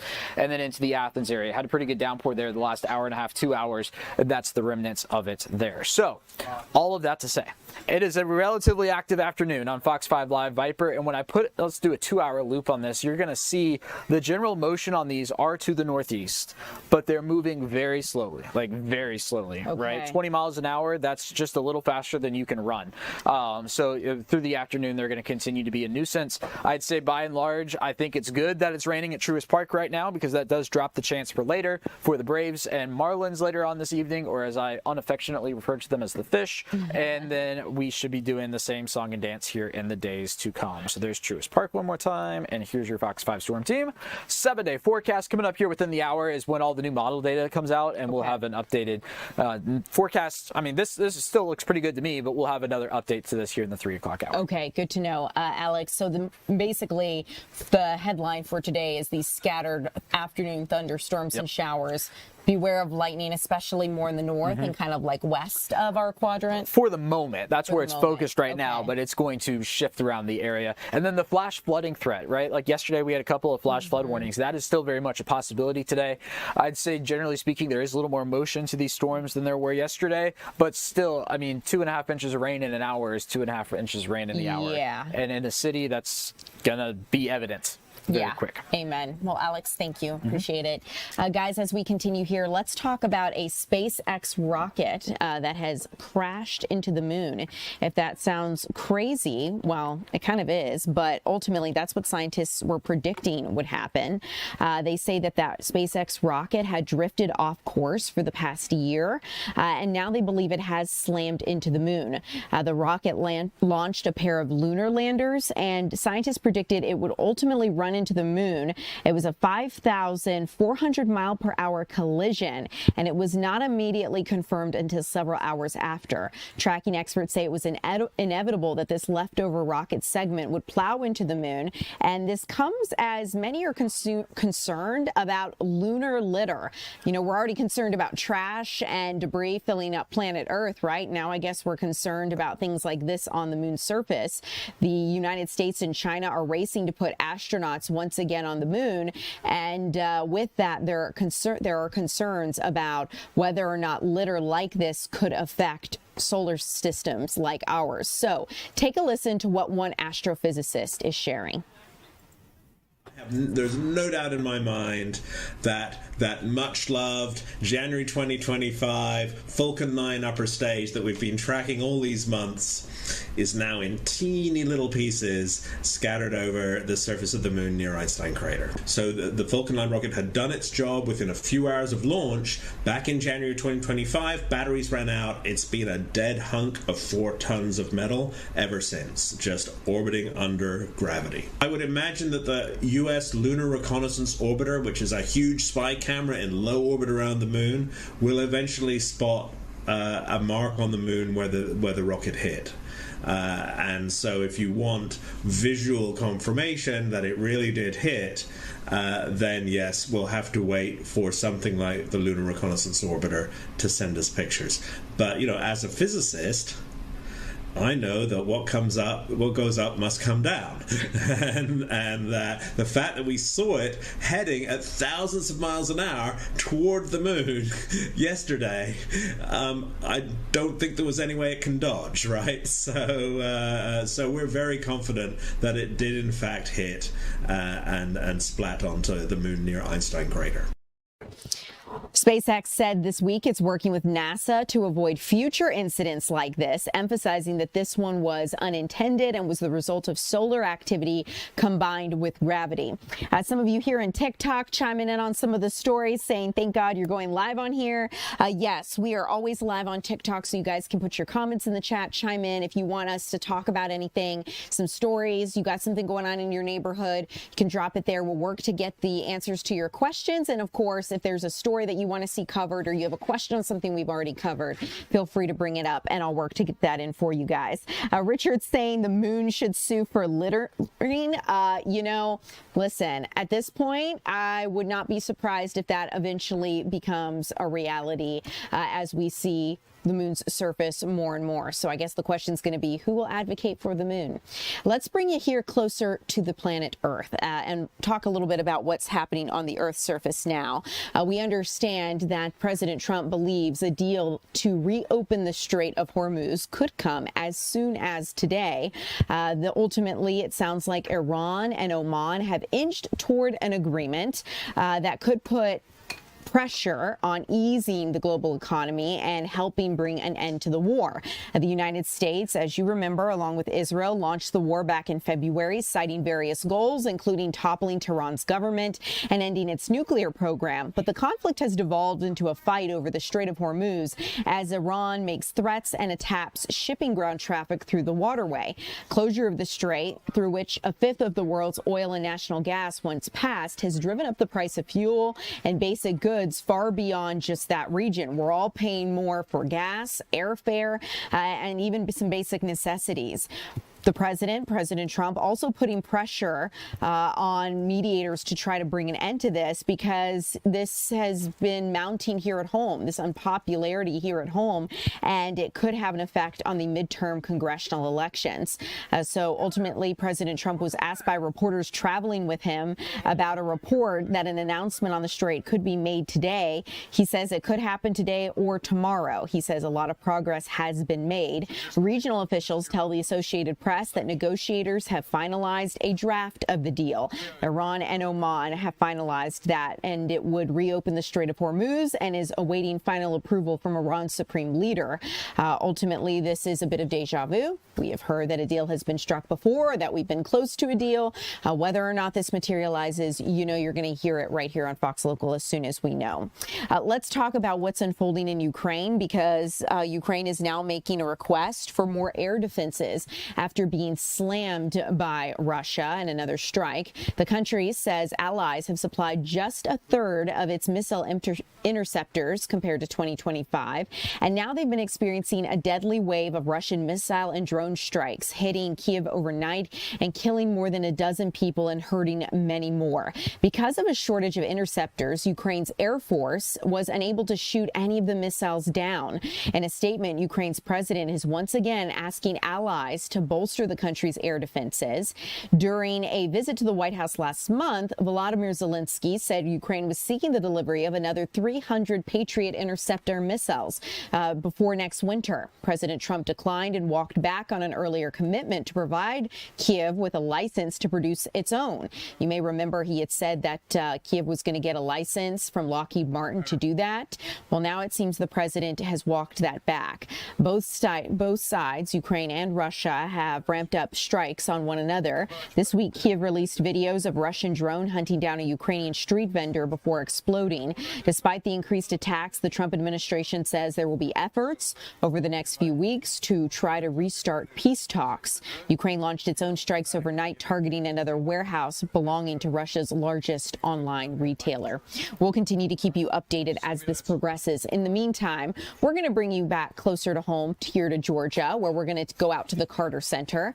An incredible effort is underway, and our Chris Rosenthal is going to talk a little bit about these students and how they are celebrating America's 250th legacy at the Carter Center.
Well, welcome back. I'm Ariel Onstad. Thanks so much for being live with us here at 2 o'clock. It is great to see you.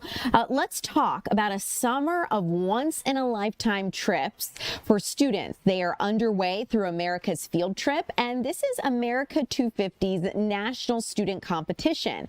A group of winning students, high school students to be exact, have traveled here to Atlanta, and we find our Chris Rosenthal hanging out with them. Chris, I understand you're live at the Carter Center. What's happening today? Yeah, I'm at the Carter Library here today with these students, with 4 of these students. It started with about 10,000 and whittled down to about 125, and now 4 of them are here at the Carter Library in Atlanta, actually, for a few days, getting to tour some of our sites, historic sites here in Atlanta, from the King Center to Coca-Cola Museum and headquarters, and now here at the Carter Library. And these are some of those 4 students from across the country here, and they've gotten to take a look at some of these special documents here from the Carters. These are letters and correspondence between the Carters and the King family, and Martin Luther King Nonviolent Peace Prize awarded to Jimmy Carter from the family there. So very special, and they've just gotten the chance to talk to Dr. Meredith Evans here, and she got to answer some good questions, have a nice conversation here with them. And I have Jennifer Condon here. She is with America 250. And tell me a little bit about this. Tell me about these students and what this means here for them. They get this once-in-a-lifetime opportunity, filling out the opportunity to do an essay or an art contest. These are students grades 3 through 12 who answer the prompt, what does America mean to you? And with that, when they are chosen, these 4 awardees and their chaperones, they get to get an all-expense-paid trip to our national treasures. And here we are in Atlanta with Coca-Cola. We went to the Martin Luther King Jr. National Historical Park. We went to the King Center. And here we are at the Carter Presidential Library Museum. So they really get to see history come alive in a way that they may never experience in school. Many of them are from around the country, not here in Atlanta, and so to have this experience is something they'll be able to take with them long after the 250th is over. Yeah, I think, even for some of us here that live in Atlanta, we may forget or take for granted some of the history in our own city here. And so these students are getting to come see the history here. Broader picture, they're part of, a larger group of students crisscrossing the country. Where else are students going here? Yeah, so right now we have 125 students around the country taking America's field trip. Trips of their choice, everywhere from Yellowstone. They've gone to the Rock and Roll Hall of Fame. They were just in the George W. Bush Presidential Library, which is so exciting. They're doing a walking tour of Alexander Hamilton in New York, and you can't do that without doing the Hamilton the musical. And so they're truly getting to experience our national treasures from places around the country, bringing history to life.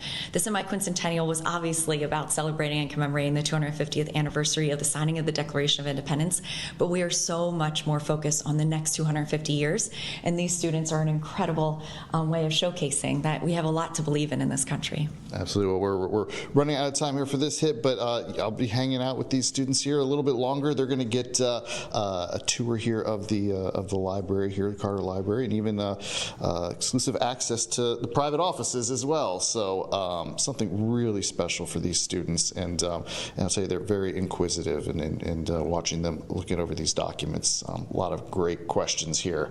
That means a lot. So we'll be here coming up at 3. Chris, I love that Atlanta was a stop on their field trip. The fact that they're coming to Atlanta as part of American history to understand the civil rights movement, take a look at some important documents from the Carters and Carter's presidency here, Jimmy Carter's presidency. Just incredible to see those artifacts up close and in person, and to understand a little bit more about how Atlanta fits into the larger, American discourse. So, Chris, we'll see you again here at 3 o'clock. Thanks for joining us live. As we continue, let's continue on the train of thought-provoking, if you will. We're going to go out to Roswell, where an interactive museum has traveled. It is the People of Hope Museum, and it helps us understand poverty through an interactive lens. And Maria Guzman is taking us through the experience. And Maria, I understand the real goal here is to inspire compassion. It's to inspire compassion, that's correct. And also it's a call to action, right? Actually hear these stories inside this museum regarding poverty. They want you to act on it, to not just hear the stories and leave, but do something, volunteer. And so that is what it's all about. I'm gonna go ahead and flip my camera to show you guys inside this museum. And also it's inside a semi-trailer, so it's traveling. It's going tomorrow to Tennessee. It's been here in Atlanta for 2 days. But for example, this is the part where you're able to step into the shoes of somebody, a family, for example, a single mom, or perhaps a senior who is living in poverty in America. What's really cool here, though, is you're also able to dive into the data. Like I mentioned, this museum travels, so you're able to touch the screen, select a state. So I selected Georgia. and we're going to talk about homelessness. So it pulls out some data on how homelessness looks like here in the state. So for example, the number of people that reported to be homeless in 2024, the number of families who have children in the families that are also homeless. So I got a chance to speak with one of the workers here at Catholic Charities of Atlanta who works one-on-one with families who face housing insecurity to get us a better idea and look on how these numbers translate locally. So let's go ahead and take a listen. We do face a lot of those families who are in crisis in which the income is not enough to cover for the expenses, and they are trying to mitigate that. They live in their cars, they live with family members, or they rent a motel in order for them to have some kind of a stable housing. A lot of those families go into a lot of crisis due to maybe divorce, family accidents that happen, single family homes, moms with the children or fathers with their children. When you go through the museum, especially with the interactive section, you see that the options that the homeowner have to make, the families have to make, either do I buy food, or do I pay my energy bill, or do I pay my rent? A lot of these options they have to make on a daily basis, which means that they may pay the rent, but they don't have nothing else to eat, or they may buy food, but now they're going to be evicted because they didn't pay the rent on time, or maybe the lights or the water will be cut off. And these are families, sometimes they have children, you know, and having these families going through this motion of trying to make these difficult decisions that for other families is not that difficult. You know, you can be able to cover your rent, you're able to cover your utilities, you're able to cover for your food, but these are life choices for a lot of these families who are in crisis. We don't know the main reasons why they went into this crisis, but we know they are there. And I think this museum help us to understand the life decision that these families make, and help us to see how could we help out. You know, the ones that we bless with having a little bit more, we can share a little bit what we have with those families in need. I think that's the way how these museums help us to understand the bigger picture, not just me, but the whole community as a whole. And what's really cool here is that this is a part where you're able to hear people's story and testimony. So for example, in the screen, you're able to scroll and pick a certain theme.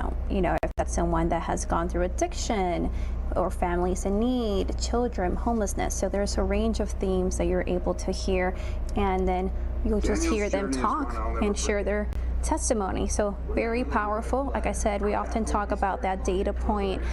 So this museum does an incredible job of really just bringing the story, the face, and the emotion behind each person that is walking through a certain challenge in life. Maria, this is really compelling, and I think what you hit on, just the humanity of it and the fact that we're able to listen to a real person share their experiences with us, it really helps us to understand those feelings of empathy and to understand what they're going through. So this is really cool that it's an interactive exhibit that has come to Roswell for people to be able to visit. I know you'll join us again at 3 and talk a little bit more about the experience, but you guys, if you'd like to learn more information, we'll have it on our website, fox5atlanta.com. In the meantime, coming up next, we are going to take you out to a local restaurant that is celebrating National Oyster Day.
Well, welcome in. I'm Ariel Onstad. Thanks so much for being live with us here in the 2 o'clock hour on your Wednesday afternoon.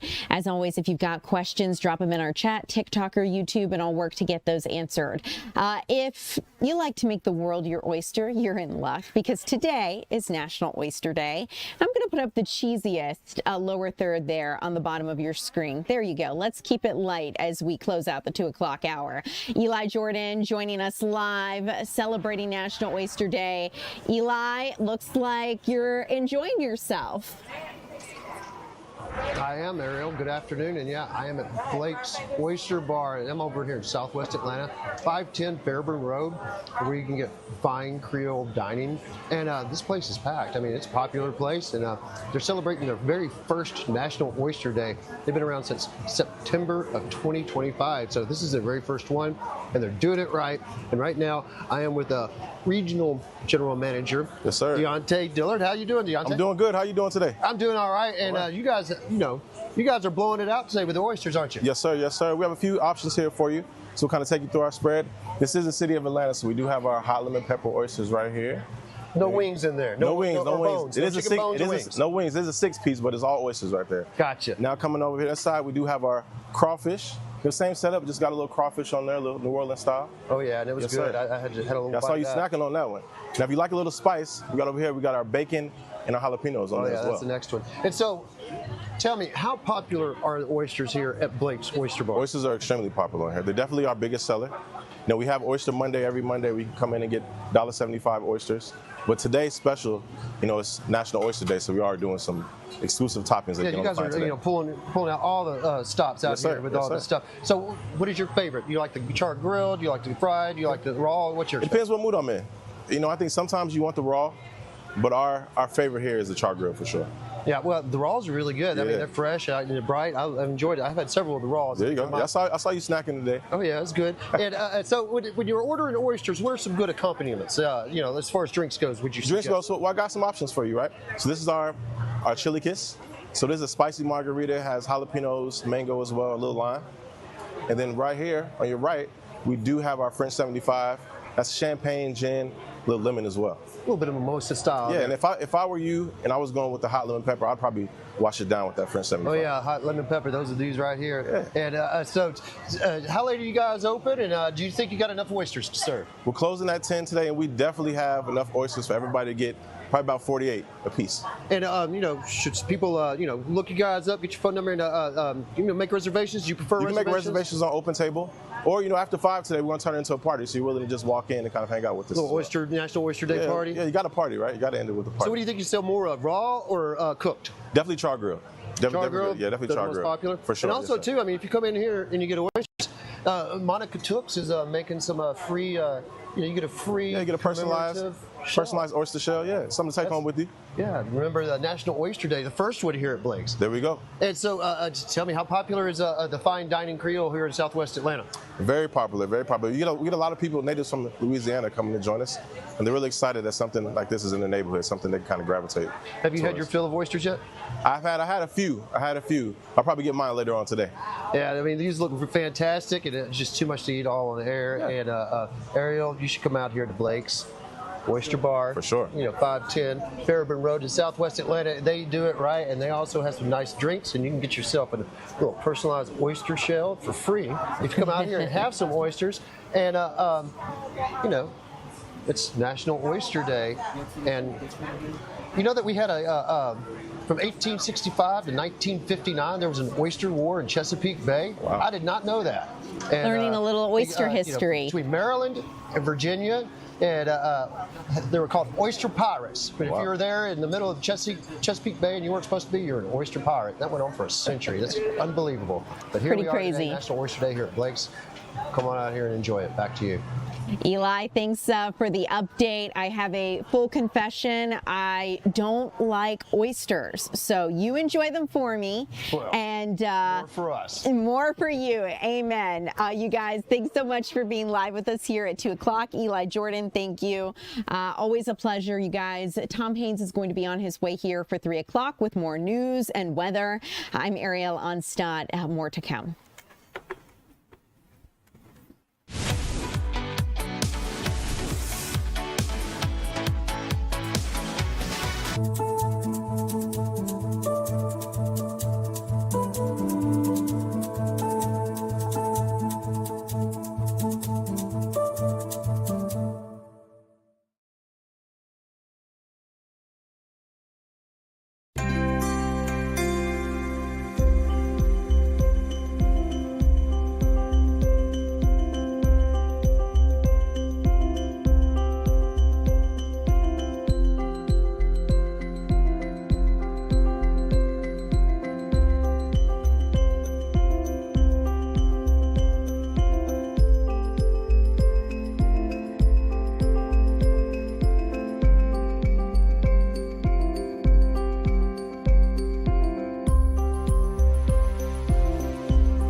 Good afternoon. Thanks so much for joining us here for the 3 p.m. streaming hour on Fox Local. I'm Tom Haynes, live in the Fox 5 Atlanta newsroom, covering a lot of breaking news on this Wednesday afternoon. A lot of weather out there to talk about. Meteorologist Alex Forbes is going to be around here in just a couple of minutes to talk about if these showers and thunderstorms affecting a wide part of our area are going to stick around for the remainder of the afternoon. But we've been on top of some breaking news for the past hour or so. Some police activity in Sandy Springs near the restaurant, the landmark restaurant Rays on the River. Our assignment manager, Tanya Mendoza, has been following this for us this afternoon. Tanya, we know you have your finger on the pulse of what's going on there, so tell us the latest. That's right. So we did get word that Sandy Springs police, they were over in that area near Rays on the River, and we flew our helicopter over that area and we saw Sandy Springs police cars, but we also saw one Cobb police car and a GSP vehicle. So I reached out to the Cobb County Police Department, and long story short, this all started in Cobb County. Cobb County police say they had entered some sort of a vehicle pursuit or chase over near Riverview Road, and after an extensive search by officers, a total of 5 suspects were taken into custody, and so everybody was arrested. Everything is, the public's not in danger there, but what they did say was that a police officer did sustained some sort of non-life-threatening injury. So they are giving us updates on that as the police officers wrap up their preliminary investigation. They're going to give us an update. But right now, you just saw the police officer's vehicle being towed off and some sort of U-Haul truck being towed off. And that video came from our photographer on the ground, Jim Zorn. He says we were the only station out at the main scene. He got the video and he said there were tons of police officers in that area after this chase took place. Rays on the river, I'm taking 285, Tanya. I'm thinking I-75, that major intersection interchange there, I should say. Were any of the surrounding roadways affected while all this was going down, do you know? So near Rays on the River, they did have a lot of police cars in the parking lot and near that apartment complex next door. We did receive here in the newsroom, before we had the tip about the Rays on the River scene, that there were a bunch of police cars over near the 75-400 area going somewhere. I'm assuming that it was the same police scene that they were responding to, and they were probably looking for the suspects in that area. The good news here is that everybody involved, police say everyone involved was arrested, and that there is no danger to the public in that area. I don't know if you've ever been over on Riverview Road, Tom, but there are really some nice homes in that area. It's a quiet community, so I'm sure that this was a bit chaotic for the neighborhood, but everyone's safe now and all suspects are arrested. All right, Fox 5 Assignment Desk Manager Tanya Mendoza monitoring activities across our area for us this afternoon. Tanya, thanks for the very latest there. There's some other news happening this afternoon, which a lot of people are talking about. That is viral video online showing homeless people sleeping inside a luxury apartment building on 17th Street. Let's get out to our reporter, Annie Mapp, who's live on the scene with what's happening there. Annie?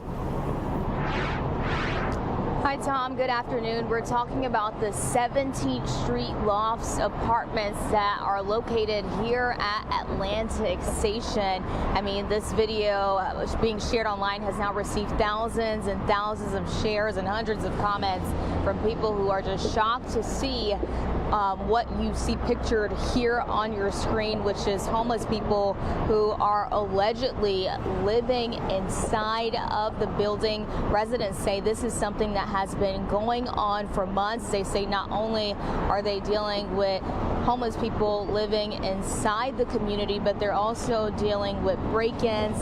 They say they have trash that is scattered all throughout the facility. Again, they say this is something that has been going on for a while, and they've been reaching out to the property to try to figure out what's going on. I did speak to the property just a little while ago, and the senior regional manager, the 17th Street Lofts are actually owned by RPM Living, and she told me that this video that is being shared online is actually from incidents that had occurred last year in 2025. She says they have since been addressed. She says she claims they are providing regular pest management services as residents were complaining that the trash issues and the break-ins and with the homeless living at the community, that they were seeing a lot of roaches and a lot of different insects. They say they are now providing regular pest management services. And in regards to the homeless people that you see inside of that complex, they say this is all due to them having shared features and shared access with Atlantic Station. Since they are located within that property, they say the homeless people were able to enter through an elevator that allowed access to these homeless people. They say it is sort of like a freight elevator, but again, this is something that is just very concerning for the people who spend thousands of dollars to live there. I mean, Tom, I checked to see what the rates are for a unit at the 17th Street Lofts, and the lowest I saw was about $2,300. Take a listen at what one concerned resident had to say. RPM has storage units that's like in the hallway, and they start living in the stairwells, and they start living in the storage units. And I mean literally there for months at a time. They were so comfortable that they were walking around with robes on in the hallways barefooted, and then they started defecating in the lobby and in the common areas. They were defecating in the elevators and defecating in the lobby, and RPM would not give us an answer for when they were going to lock the doors or secure the building or even lock the storage unit doors. And that renter tells me he just couldn't take it anymore, so he moved out. He says he's now facing thousands of dollars in fees for breaking his lease. Despite all those issues that we mentioned there, he says he's still being charged for getting out of that lease. He and other renters have now started a building union and are planning on suing the property, and he tells me they will actually be in court next month. Tom? It's amazing, Annie, and you said it. People paying a lot of money to live in that apartment building, and yet it seems like kind of an easy fix on the part of management, Atlanta police. It's private property. Those folks have no business being there. After all, as you mentioned, people are paying thousands and thousands of dollars to call that home and to live in a place that characterizes itself as luxury. So are police and management having any luck keeping these people away and then preventing something like that from happening again? Yeah, so I did speak to the senior regional manager of this property. She says that it was a challenge to be able to get these homeless people to move out, but she says as of today, they do not have any unhoused people living there at the moment. Of course, residents say this is something that went on for months and months before they finally started to see some sort of solution, and they say they just don't feel safe. I mean, they say they can't even go down their hallway. As you heard that man mention, you know, homeless people are just walking around in robes and, you know, paying no rent to be there. Yeah, it sounds like something that clearly got out of control, wound up on social media, and now finally has the attention of Atlanta police and the authorities there. Our Annie Mapp live on the story for us this afternoon. Annie, thanks so much. Atlanta police investigating this afternoon after an early morning shooting outside a Buckhead apartment complex. Officers responded to the Sky House Buckhead Apartments on Stratford Road just after 2:30 this morning. They found a man suffered from a gunshot wound to his leg following a dispute with an unknown person. Grady Emergency Management Services rushed that victim to the hospital. Police say he was alert, conscious, and breathing. Detectives are questioning witnesses working to identify the shooter who fled that scene. Meanwhile, anybody with information is asked to call Atlanta police this afternoon. What started as a simple traffic stop for distracted drivers sparked an hours-long manhunt in Forsyth County. Take a look at this. Dashcam footage shows a suspected driver bailing out of his SUV before even putting it in park. The rolling vehicle was eventually stopped by a passenger while the drivers fled on foot near downtown Cumming. Deputies used downtown perimeters, drones, canine units before an undercover officer spotted the man 3.5 hours later. Officers arrested him, hiding in some kudzu. Police say that the suspect had an active warrant for a probation violation, stretching all the way back to an aggravated assault charge in Walton County. He's now in custody at the Forsyth County Jail, facing several charges this afternoon. All fugitives now tied to a June murder near Ponce de Leon Avenue are now in custody. Atlanta police and FBI agents arrested this man, Lonnie Carswell Jr., Tuesday at a home on McWilliams Road. Investigators say the Carswells connected to the death of a man found on a sidewalk back on June the 24th. That case was initially investigated as a person down, but detectives later reclassified it as a homicide after reviewing surveillance video. Carswell is now booked into the Fulton County Jail facing charges of murder, aggravated assault, and probation violations. Well, this is a story that we talked to you about here yesterday, a very sad, tragic, and frankly outrageous story. A Fulton County woman suing Kaiser Permanente after a lab mix-up led to an unnecessary surgery and false cancer diagnosis. We're talking about 43-year-old Cassandra Barksdale, who filed the lawsuit after undergoing a complete hysterectomy in May of last year. Documents show Kaiser administrators later admitted DNA testing revealed her biopsy sample had been swapped with another patient who actually had aggressive cancer. Barksdale says she spent months believing she had only 5 years to live. I started researching it because when I researched it, it said that I have up to 5 years to live. I had to contact my kids to let them know that I have 5 years to live and I'm going to die because I have aggressive cancer. Administrators from Kaiser Permanente met with her, and they told her that the sample from the biopsy that was initially labeled as hers was actually the tissue of another patient. Ms. Barksdale never had high-grade endometrial uterine cancer. Her surgical treatment for cancer was unnecessary. And so this lawsuit will move forward. Kaiser Permanente issuing a statement acknowledging the error, saying they took immediate steps to prevent it from happening again and are working to resolve the lawsuit fairly on behalf of that woman. Also in the news here at 3 o'clock on this busy Wednesday afternoon of news, we have new developments in Heard County as the search continues for a woman missing since mid-June. Our Doug Evans standing outside live for us this afternoon. Doug, with the latest on the investigation.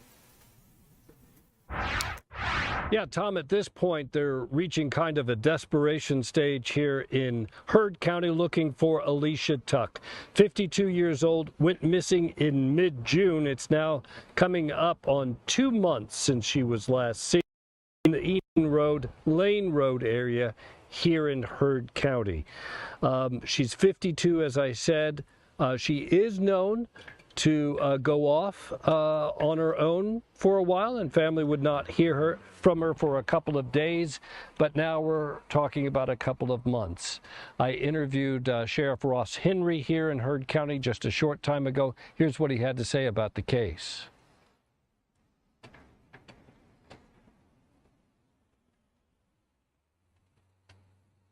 Usually, of course, not this long, Doug, but she has in the past been gone for 4 or 5 days, wound up at in Chattahoochee Hills, which is several miles from our home on one occasion.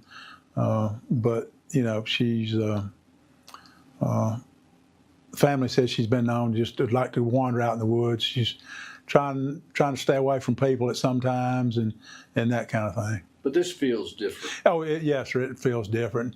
And the family originally said she'll be back in a few days, and of course we started looking immediately, but that has not happened, and we've not had any signs or sightings or anything to give us any direction in which way to go. Yeah, of course, anybody who has information. Oh, yes, and I really appreciate you doing this story, because it's always good to keep it up front.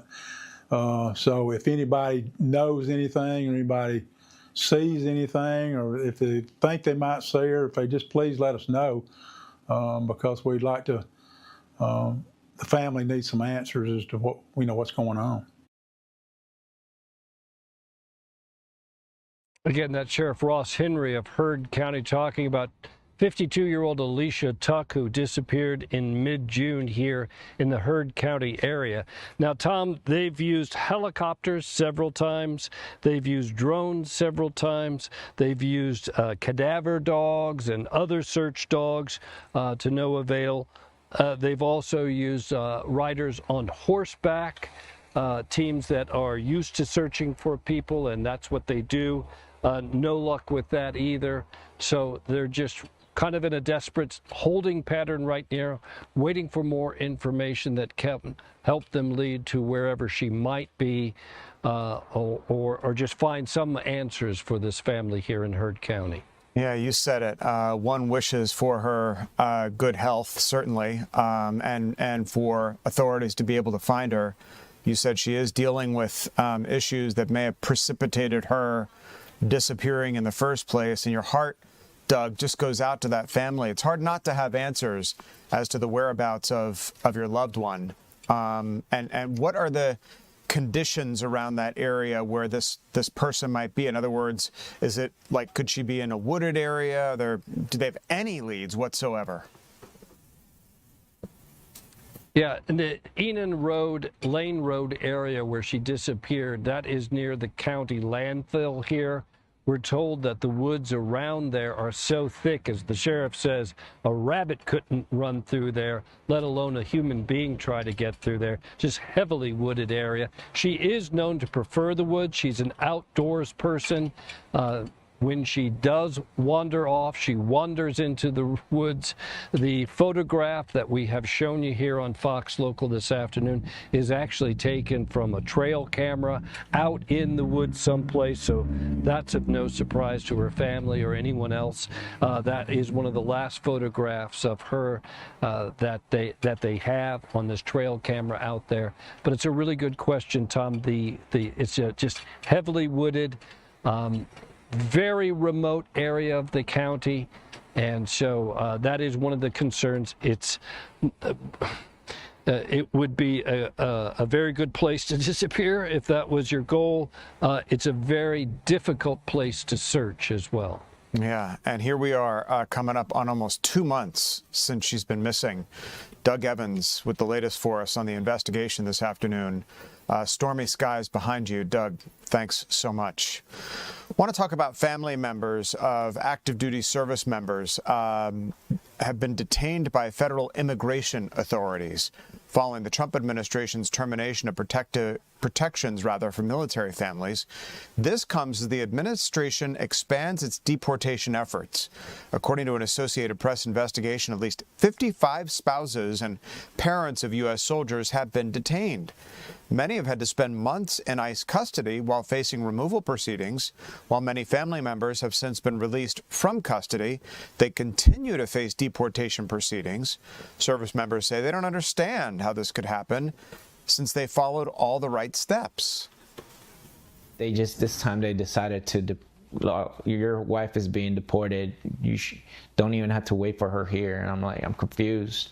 We got all this paperwork being done and we're doing the right thing. We've been coming into your appointments and just trying to do the right thing. Why are you doing this? Why are you breaking this family apart and making us go through all this emotional roller coasters? We built a life here together and they're ripping it apart. It's honestly a roller coaster of emotions throughout the day. I do tend to throw myself into work a lot, so that kind of has helped me cope and go through my days and trying to remember that I still have to be present for my family. But it is a hard situation. I wouldn't wish this on anybody. Can't explain why they're doing this, especially to service members, because we're all about loyalty. We're all about doing the right thing. That's a very difficult situation to try to reconcile, and it comes as the U.S. expands military operations in the Middle East, with former military officials warning that detaining the spouses and parents of service members could undermine troop readiness and pose a potential national security concern. This is a story that has a lot of you talking online. Political watchers locked in on Michigan, where progressive Abdul al-Sayed has won a high-stakes Democratic primary for the state's open U.S. Senate seat. Representative Haley Stevens conceded this morning after one of the most expensive primary races in state history. El-Sayed now advances to November's general election to face Republican nominee Mike Rogers. The battleground contest is seen as a major test of the Democratic Party's direction ahead of the midterms. Tuesday's primaries across 5 states delivered a mix of progressive and moderate victories, including Missouri, where the Representative Wesley Bell defeated his seat against Cori Bush. Both parties are now pivoting to the general election as the nationwide battles for control of Congress begin to take shape. We have a story on new data showing over 5 million fewer Americans receiving food assistance compared to this time last year. The 13% decline is and SNAP participation, I should say, follows stricter work requirements and recent crackdowns on fraud. Critics argue that the benefit cuts are stripping vital aid from low-income families, veterans, and children. Some recipients are already seeing their monthly allowance drop, forcing hard choices at the grocery store. State lawmakers are now looking for ways to fill the gap as local governments prepare to cover a larger share of food assistance costs starting in October. The FBI is releasing a new mugshot of a California man who's been arrested at the Troup National Golf Course after allegedly monitoring security planning activities days before the president's visit. Authorities say 38-year-old Janine John Teal was arrested over the weekend. He was detained after allegedly being seen taking photos and videos of security planning activities ahead of Trump's visit to the golf club yesterday. FBI Los Angeles says that his behavior, quote, raised serious red flags. Los Angeles County Sheriff's Department says the deputies found ammunition in his pocket, a loaded pistol in his vehicle, and high-powered firearms, ammunition, body armor, and a notebook in his residence. Well, should the government, the White House, start approving AI models? Executives are trying to hash out a voluntary safety framework as it concerns growth over powerful AI systems going rogue and executing cyber attacks on their own.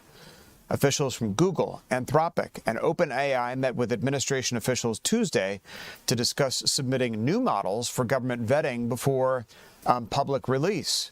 The voluntary program aims to prevent risks after recent testing showed that models breached outside networks. While some Democratic lawmakers want mandatory testing, industry critics warn that regulation could slow innovation or allow big tech incumbents to freeze out smaller, newer competitors. The White House has not yet said whether the agreed-upon test result will be made public in the coming days and weeks. As we continue, we've seen some dark skies on the horizon out there this afternoon. We kind of knew all week this week that today would be the day for the most intense showers and thunderstorms if we were to get them, and that seems to be panning out across much of our area. Meteorologist Alex Forbes is on deck tracking our forecast, what the rest of the work week holds for us on the other side of the break.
All right, welcome back to the 3 p.m. streaming hour here on Fox Local. Tom Haines, meteorologist Alex Forbes, who's been watching the weather for us really all week long, Alex. What am I not watching the weather? I know.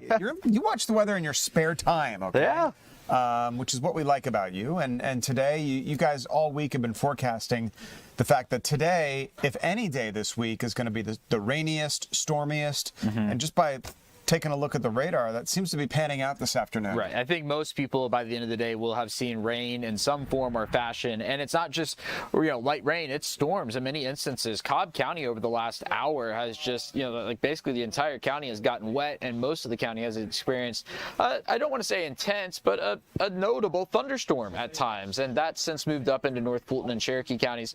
We saw a pretty good storm overcoming in the last 2 hours. That kind of scraped by the east side of the west side of the lake, and now there's another one on its heels. So let's pause the radar and talk about what's going on right now from really Windward Parkway up through Milton and towards Cherokee County, and on the east side of Canton. You got a pretty good cluster of lightning right there. That's sliding up towards Dawsonville here in the next hour. There is a storm right there on the Lumpkin-Hall County line. That's sliding up into White County here before all is said and done.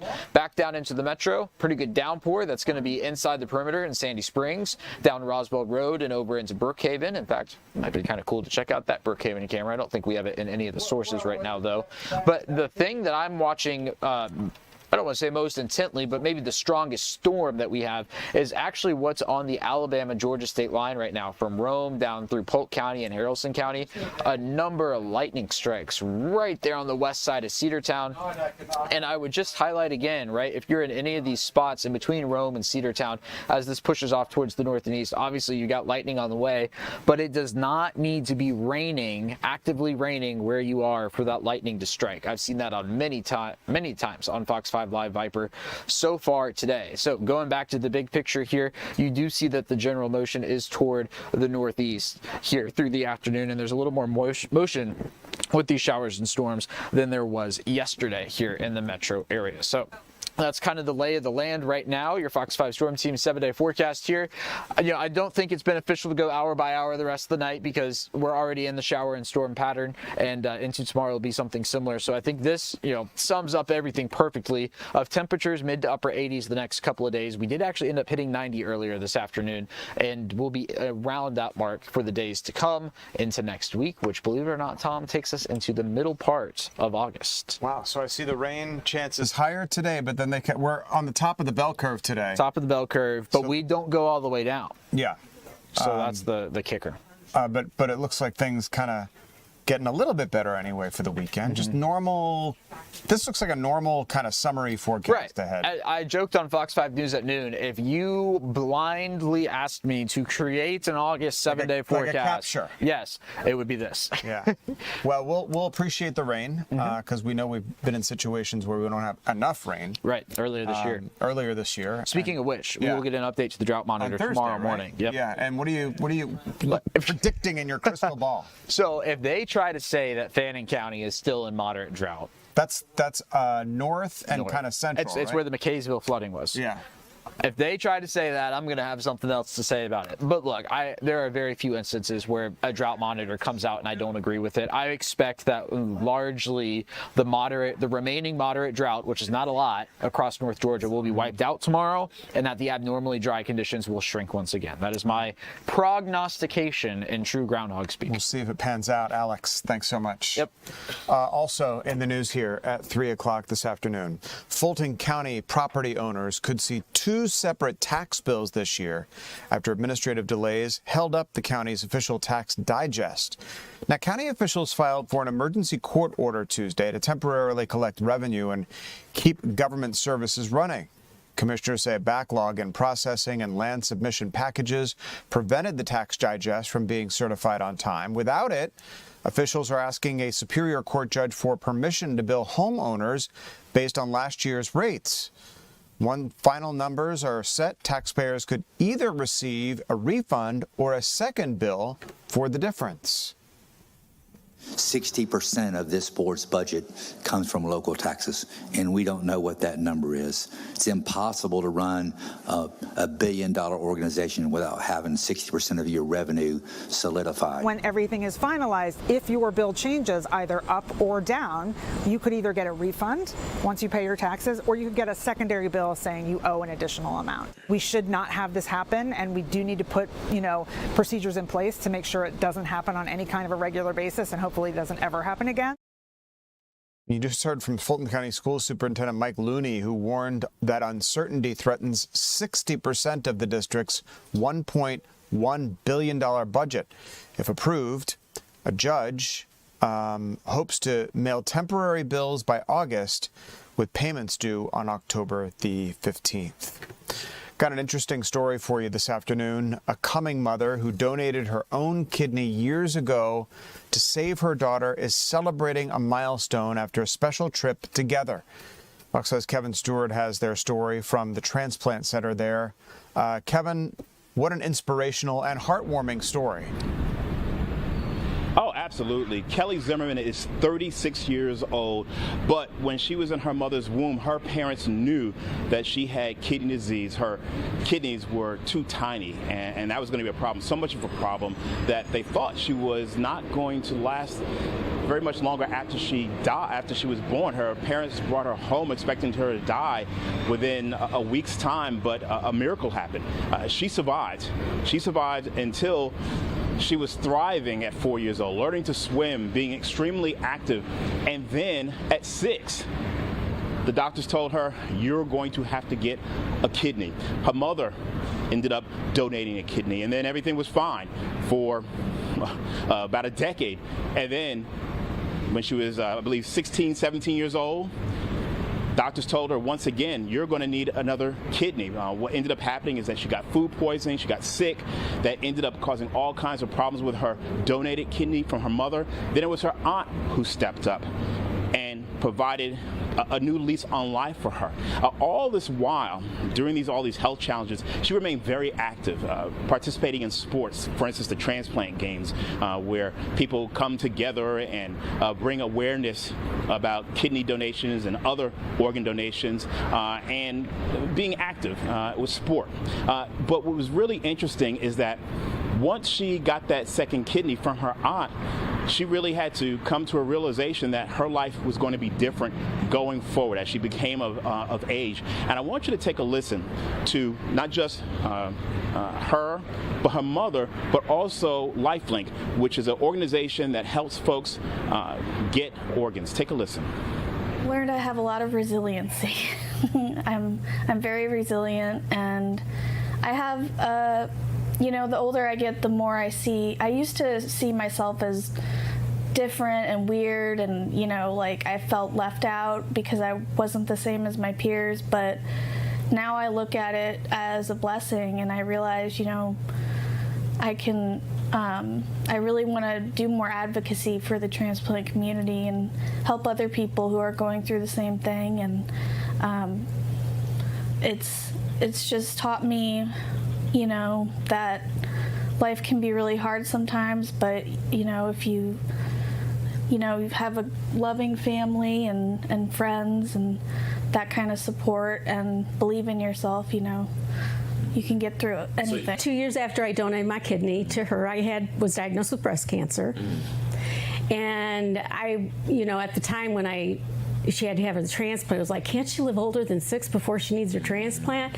Well, the answer from God was, no, you're going to get breast cancer in 2 years. I couldn't have donated after that, and I'm fine. I've been cancer-free since 1998. The transplant games are a perfect example of how people can continue to go on with a second chance, and people who do direct living donation continue that option as well, to be able to live with one functioning kidney. But nationally, there's over 100,000 people that are in need, and out of that 100,000, if you break that down a little further and look at kidneys, you're looking at around 3,100 people alone that are waiting on the kidney transplant wait list. We always encourage people to become a registered donor.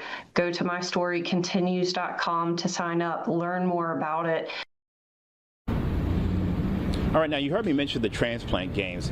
Now, Kelly had been participating in that since she was a small child and had continued to do so for years. But in 2024, she became part of a mother-daughter duo, where they actually participated in a number of events together when they allowed folks who donate organs to participate in those games. And they just got back from Denver, where they won a bunch of medals. So they truly are an inspiration. Tom? Really are. You know, these transplants have the ability to touch so many lives. It can be a chain reaction effect. That's why there's so much camaraderie when it comes to people who have donated organs, people who have saved other people's lives. They literally gave a piece of themselves for the betterment, the health, the well-being of somebody else. And in this case, her own daughter. Yeah, fascinating. And then again, her aunt, her mom's sister, and she said it turns out that her aunt was a better match than her mom. And as you heard her indicate, and we'll talk a little bit more about this coming up at 4, 5, and 6, she talked about how that relationship strengthened and how important it was for her and how much she learned about the importance of family coming to her aid. And it's worth noting that she is 36, as I mentioned, and she is in stage 4, so her kidney, her second new kidney, she'll need another kidney likely before she dies. Incredibly inspirational. Kevin Stewart live for us this afternoon. Kevin, thanks so much. Scientists say that a SpaceX rocket has slammed into the moon after drifting off course for the past year. The rocket launched a pair of lunar landers that scientists predicted would ultimately run into the moon.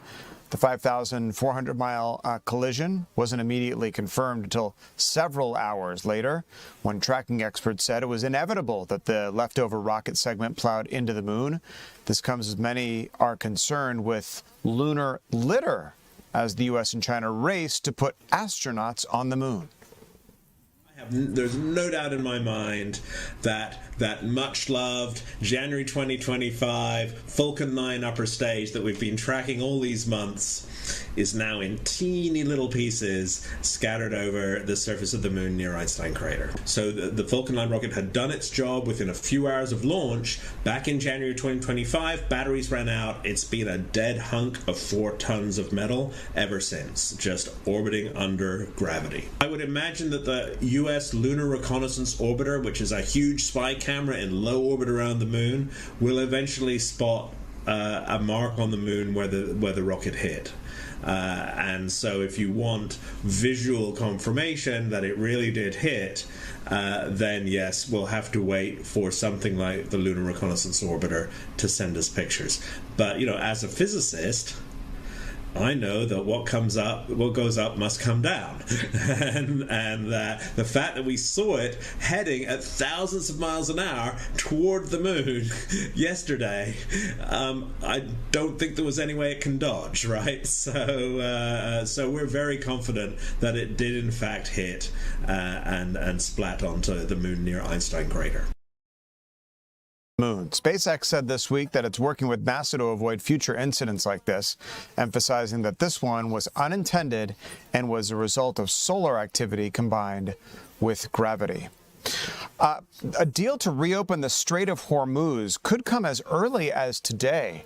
That sent markets up another 370 points after yesterday's historic rally. President Trump says significant progress has been made as negotiators finalized a draft agreement to reopen the critical waterway. This has been done before, but ultimately didn't pan out. We'll see if it works this time. The proposed deal, brokered with the help from Oman, aims to restore traffic through the strait, which handles a fifth of the world's oil and gas supplies. The president posting on Truth Social about this not too long ago. Shipping halts and attacks in the region have spurred global fuel prices to soar and rattled markets. Regional officials say the temporary agreement's awaiting final approval from Iran's supreme leader, and if signed, it could pave the way for resumed talks on Tehran's nuclear program and help the regional conflict. To Ukraine, another hotspot. Ukraine renewing its plea for air defenses following another deadly Russian attack on Kiev. Local officials report allies have delivered just a third of needed interceptors, leaving air defenses critically exposed in that area. A deadly wave of Russian missiles and drone strikes hit Kiev overnight, killing more than a dozen people and injuring a dozen more. Due to severe interceptor shortages, Ukraine's Air Force was unable to shoot down any of the incoming missiles. President Volodymyr Zelensky argued that allies must provide anti-ballistic missile systems, warning that delivery delays will lead directly to massive casualties. Zelensky requested 300 Patriot interceptor missiles during a recent White House visit, but President Trump declined and backtracked on a proposal to license local production of the weapon technology. When we come back, students from across the area are participating in getting a once-in-a-lifetime look at Atlanta's history this weekend. It's a cool project. We're going to check in with our Chris Rosenthal when we come back.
Welcome back to the 3 p.m. streaming hour here on what's been a busy Wednesday afternoon of news. So happy you're with us this afternoon. If you're streaming along with us on your mobile device on our free streaming app, Fox Local, where you just have a plethora of access to lots of different content items, including our live stream here on Fox Local, and shows like The Pulse, the one I'm on at 7 o'clock, where we talk about issues of the day, issues that you're talking about.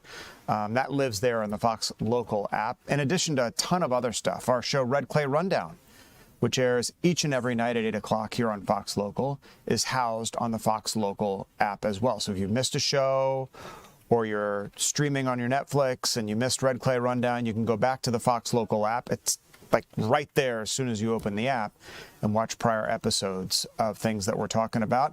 If you're on one of our social media platforms at Fox 5 Atlanta on YouTube, Instagram, X, what am I missing? TikTok, where we have a couple of lovely producers over here monitoring every single comment that comes in on those platforms. Stuff that you're talking about as it relates to stories that we're talking about here. We appreciate you streaming with us as well. Or if you're out and about in your car this afternoon listening to us on our radio partner, 107.9 HD2 FM, certainly glad you're listening along with us today. Students from across the nation are getting a once-in-a-lifetime look at Atlanta's history this weekend as part of America's field trip competition. Chris Rosenthal out and about live at the Carter Center now with how these young winners are experiencing the legacies of not only Dr. Martin Luther King, but of course the late President Jimmy Carter. There, what a great place to be, Chris, especially on like a rainy day like this.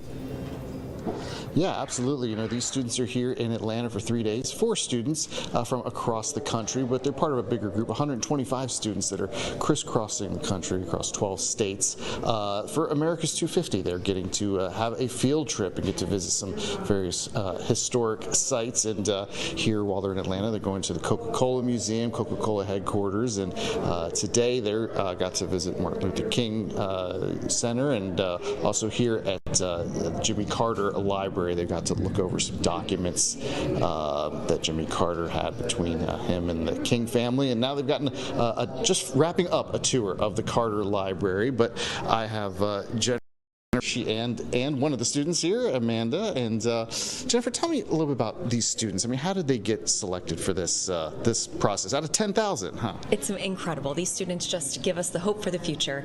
They entered an essay or an art contest answering the prompt, "What does America mean to you?" And the submissions were just incredible, coming from every state and territory. We have 4 of these students with us today, getting this once-in-a-lifetime experience here in Atlanta.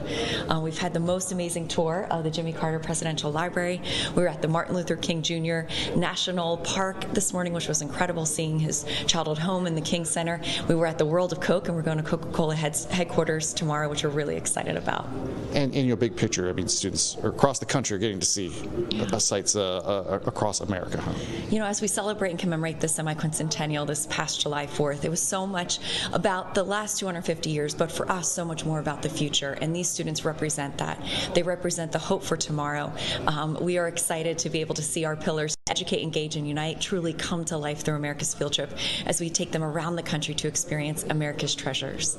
And we certainly have a lot of treasures here in Atlanta. And Amanda, tell me, you know, what has this trip been like for you here? I mean, this trip has been incredible. I mean, I'm learning so many new things, and Jimmy Carter is a huge inspiration for me, and learning about Martin Luther King was just so incredible, like a one-in-a-lifetime opportunity. You had the opportunity to choose from, lots of different cities across 12 states here. Why Atlanta? I mean, of course, Coca-Cola was such a cool opportunity. That's really what I wanted to see. And also just the historical opportunities here, and learning more about our history and the people who helped build America as we know it. Wonderful, Amanda. Thank you for joining us. And these students here, they're going next stop over to the Carter Center. Going to look at Jimmy Carter's offices, a private look at Jimmy Carter's offices. So that should be pretty special for them. So I love the Carter Center. So much history there about so many things happening, not only from the Carter presidency and his life's work after the presidency, but issues that really affected the entire world. Great exposure for young people there at the Carter Center. Chris Rosenthal, live for us this afternoon. Chris, thanks so much. A traveling museum in Roswell giving visitors a hands-on look at the challenges of poverty and the power of community service. Maria Guzman on this story for us this afternoon at Blessed Trinity Catholic High School with a look inside the People of Hope exhibit. Maria?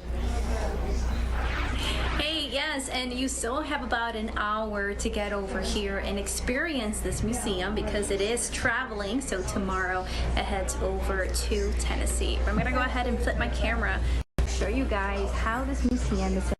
So one big theme here is to hear the stories of people who are going through poverty. Now there are everyday people, right? You have our veterans, our single moms, or someone who perhaps is just re-entering from prison, and so you're able to tap into their life, and then you're having to make some decisions, and all the decisions are trade-offs, right? So either do I pay rent or do I buy my medication?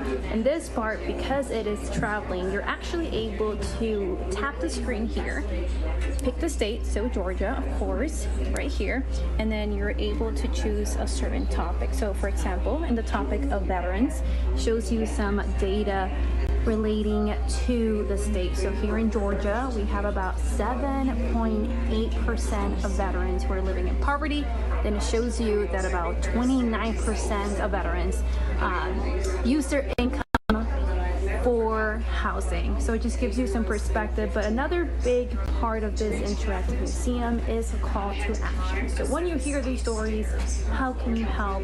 How can you get involved? So I got to speak with some of the members here with Catholic Atlanta who focus on outreach and mission. So let's go ahead and take a listen. Whenever you come to the Museum of Hope, you can go in and there are various multiple stories of real people in our communities who have received services and become self-sufficient because of those services. and it shows you, your neighbors, what they go through and what we can do. And it actually also has a lot of data, so you can see, real numbers in our state of how many people live below the poverty line, different demographics. Giving a story and seeing the actual numbers can really deepen our understanding of our communities. And I think that it also, creates more compassion. I think when you actually see the people around you and the issues surrounding them, you feel a greater call to help. Pretty broad range of services, everything from housing to employment. We have an after-school tutoring program with middle school students, a mentoring program for youth. That's a great way for people to get involved. Financial education, ESL classes. Again, people come to us maybe with one or two issues, and we realize they have several more, and those wraparound services are helped to address it so that, in essence, they are becoming self-sufficient over however long they work with us.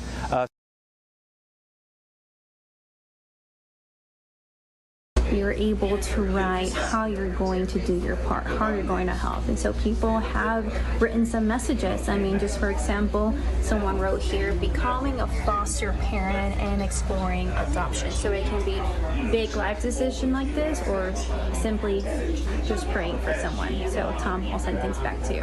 What an education. Maria Guzman live at Blessed Trinity Catholic School. Maria, thanks so much. When we come back, got a special story for you this afternoon. Our Eli Jordan out at National Oyster Day as we continue.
Welcome back to the 3 p.m. streaming hour. I want to get right out to our Eli Jordan. It is National Oyster Day, and Atlanta spots bring authentic New Orleans flavor to Southwest Atlanta.